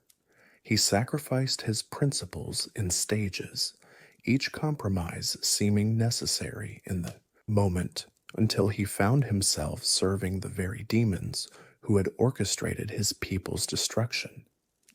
Each step seemed like a small thing, a minor concession in exchange for a major gain. But the steps accumulated, and by the time he realized how far he had fallen, it was too late to turn back. The path of corruption followed a predictable pattern. First, Kael'thas accepted help from sources that were ethically questionable but not actively evil, the Naga, whose allegiances were complex. Then he allied with Illidan, whose methods were dark but whose goals seemed aligned with his own. Then he learned to drain magic from demons, a practice that brought him into contact with fell energies that subtly corrupted his nature. Finally, when Illidan seemed to be failing, he turned to Kil'jaeden, embracing the darkness completely. At each stage, Kael'thas told himself that he was in control, that he was using these dark forces rather than being used by them. This self-deception was essential to his continued progress along the path. Had he recognized what was happening to him, he might have stopped. But his pride, his certainty that he was too clever and too powerful to be manipulated, blinded him to the reality of his situation. His story serves as a warning about the dangers of ends justify means thinking. Kael'thas always had a reason for his actions, always could explain why this particular betrayal was necessary. The logic was always compelling. His people were dying, time was running out, conventional methods had failed, and this particular dark choice was the only way forward. But the sum of those justified betrayals was a soul so corrupted that it required special intervention in the afterlife to have any hope of redemption. The warning extends beyond Kael'thas to anyone who finds themselves reasoning their way toward actions they know are wrong. When the internal voice says, "just this once," or "the situation is exceptional," or "no one will know," it is often the beginning of a journey that leads to places the person would have found unthinkable at the start. Kael'thas' story reminds us that the path to darkness is rarely a single dramatic choice. It is usually a series of small concessions that accumulate until the original person is unrecognizable. As we look back on the complete story of Kael'thas Sunstrider, we see a character whose journey encompasses some of the most important themes in Warcraft lore: the fall of civilizations, the corruption of noble intentions, the possibility of redemption even after the worst failures. All of these are present in his narrative. His story is a mirror in which we can examine our own weaknesses, our own vulnerabilities, our own capacity for both good and evil. He was the last of a dynasty that had ruled for 7,000 years, the heir to a legacy that stretched back to the founding of Quel'Thalas. The weight of that legacy was both his strength and his weakness. It gave him a sense of purpose that sustained him through terrible trials, but it also created expectations that he could never truly meet. When the dynasty ended with him, it was both a tragedy and perhaps an inevitability. No one person could carry the weight of 7 millennia of history without eventually being crushed by it. He was a prodigy whose magical abilities placed him among the most powerful mages of his age. The Kirin Tor recognized his talents, the Council of Six welcomed him as a member, and his reputation as a sorcerer spread throughout the Eastern Kingdoms. Yet for all his power, he could not save his kingdom from the Scourge, could not prevent his father's death, could not protect the people who depended on him. His magical abilities proved useless against the forces that truly threatened him, and this helplessness drove him to seek power in darker places. He was a prince who gave his people a new identity and a new purpose when their old world was destroyed. The name Blood Elf was his creation, a badge of honor for the survivors, a promise of vengeance against those who had wronged them. This act of renaming was perhaps his greatest gift to his people, a psychological anchor that allowed them to survive the trauma of their near extinction. Even now, thousands of years after Kael'thas's death, the Blood Elves carry the name he gave them, a testament to the lasting impact of his leadership in those darkest hours. And he was a traitor who allied with demons, who attacked his own city, who died raving and mad in the ruins of the sacred place his ancestors had built. The contrast between what he was and what he became is the heart of his tragedy, the source of both its power and its sadness. The prince who had given his people hope became the enemy they had to destroy. The leader who had promised salvation delivered betrayal. The heir to 7,000 years of glory ended the dynasty in shame and madness. This contrast is what makes Kael'thas such a compelling character. He is not a one-dimensional villain motivated by simple malice. He is a complex figure whose crimes grew from virtues twisted by circumstance. His love for his people became obsession. His determination became fanaticism. His willingness to sacrifice became willingness to sacrifice others. The same qualities that made him a hero in one context made him a monster in another. In the Shadowlands, Kael'thas found something he never had in life: understanding and genuine help. The accuser and the allies who worked to save him offered compassion without manipulation, assistance without ulterior motives. This was perhaps the first time since the fall of Quel'Thalas that anyone had tried to help Kael'thas without wanting something from him in return. The nature of this help was fundamentally different from anything Kael'thas had experienced before. Vashti had helped him, but she served Illidan's purposes. Illidan had helped him, but expected service in return. Kil'jaeden had offered help, but that help was actually a trap. The accuser and the Maw Walker offered help that came without strings, without expectations, without ulterior motives. It was help freely given because it was the right thing to do. This experience of unconditional assistance seems to have been transformative for Kael'thas. Having spent his life surrounded by people who wanted something from him, who saw him as a means to their own ends, he had come to expect manipulation in every interaction. The discovery that genuine kindness existed, that people could care about his well-being without seeking advantage, opened possibilities that he had never considered. The redemption he is working toward may never be complete. The sins he committed were great, and the process of atoning for them will be long. The blood of those he killed, the lives he ruined, the trust he betrayed, none of these can be undone by remorse alone. Genuine redemption requires more than feeling sorry.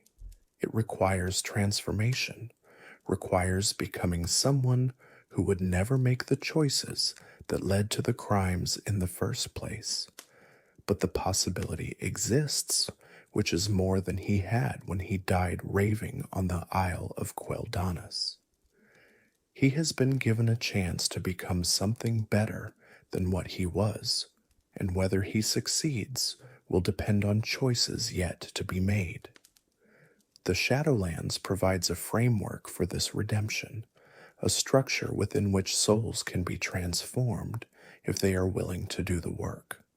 Whether Kael'thas will take full advantage of this opportunity remains to be seen. The story of Kael'thas Sunstrider is not finished. His soul continues to exist in the Shadowlands, working alongside the Venthyr to oppose the forces that threaten existence.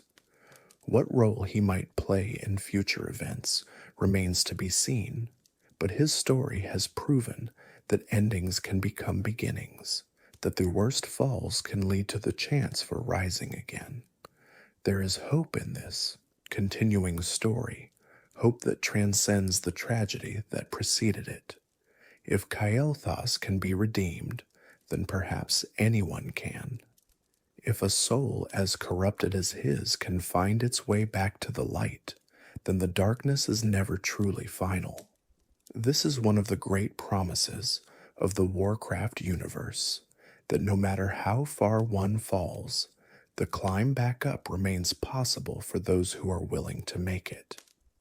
For those who followed his journey from the golden days in Dalaran through the nightmare of the Scourge invasion, through his desperate alliance with Illidan and his terrible betrayal to the Legion, and finally to his death and redemption in the Shadowlands, Kael'thas represents something essential about the Warcraft universe.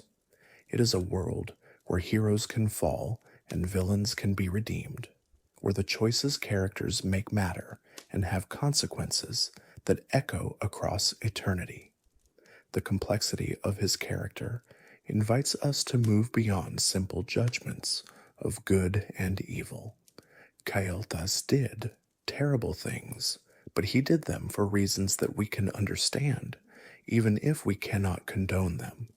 His crimes were monstrous, but his suffering was genuine. His betrayal was complete, but his redemption is in progress. He is a character who resists easy categorization, who demands that we engage with him fully rather than dismissing him as simply a villain. The Prince of Quel'Thalas, the Lord of the Blood Elves, the servant of Illidan, the traitor to his people, the prisoner of Dath'Remar, and the penitent seeking redemption. All of these are Kael'thas Sunstrider. Each identity represents a phase of his long journey, a facet of a character who has been many things to many people.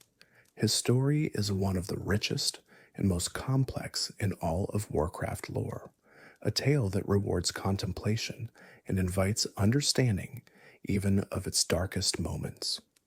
The future of Kael'thas' story remains open. The Shadowlands expansion concluded with many plot threads unresolved, and the fate of souls, like Kael'thas, was left deliberately ambiguous. He has made progress on his journey toward redemption, but that journey is far from complete. Whether we will see more of his story in future World of Warcraft content remains to be seen. Some players almost hope for his eventual return to Azeroth in some form, perhaps as a spirit guide or an ally against future threats.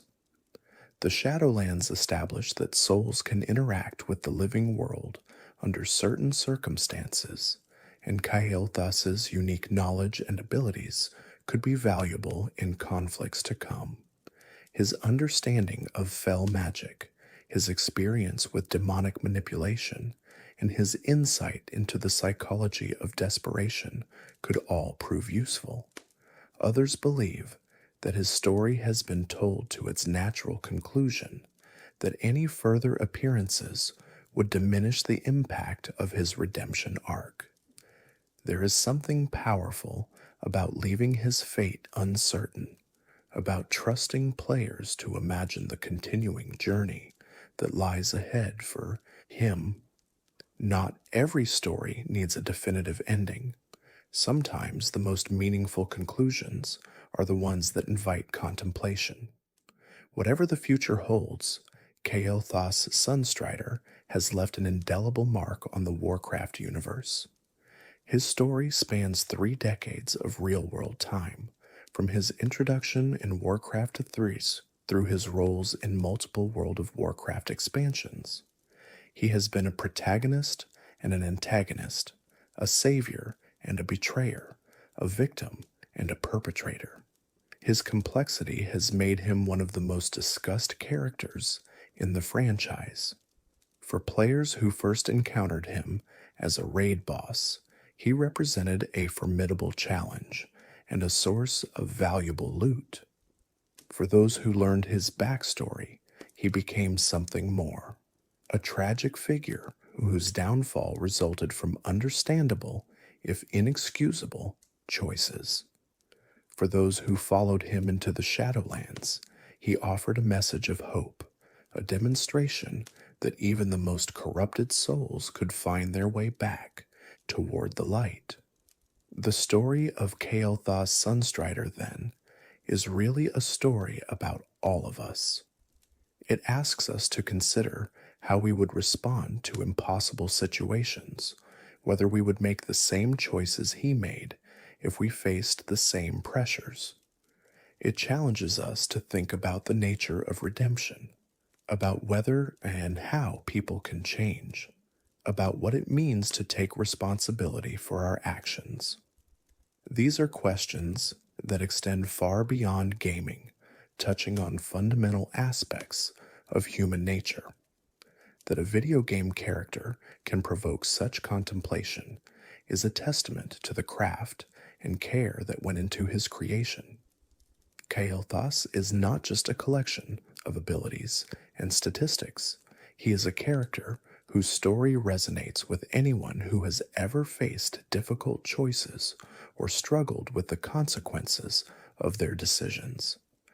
The storytelling achievement of Kael'thas is significant precisely because it was accomplished within the constraints of an MMO format. This is not a single-player narrative game where every moment can be crafted for maximum emotional impact. This is a game where players might encounter Kael'thas as a raid boss without ever learning his backstory, where his plot points are scattered across expansions that span years of real-world time.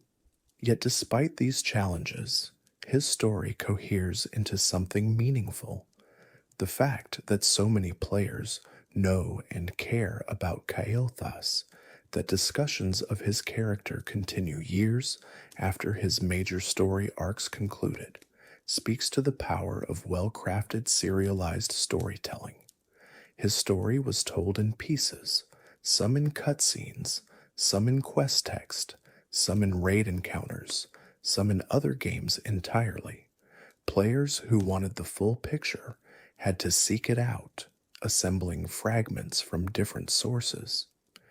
Those who made the effort were rewarded with one of the most nuanced character studies in gaming.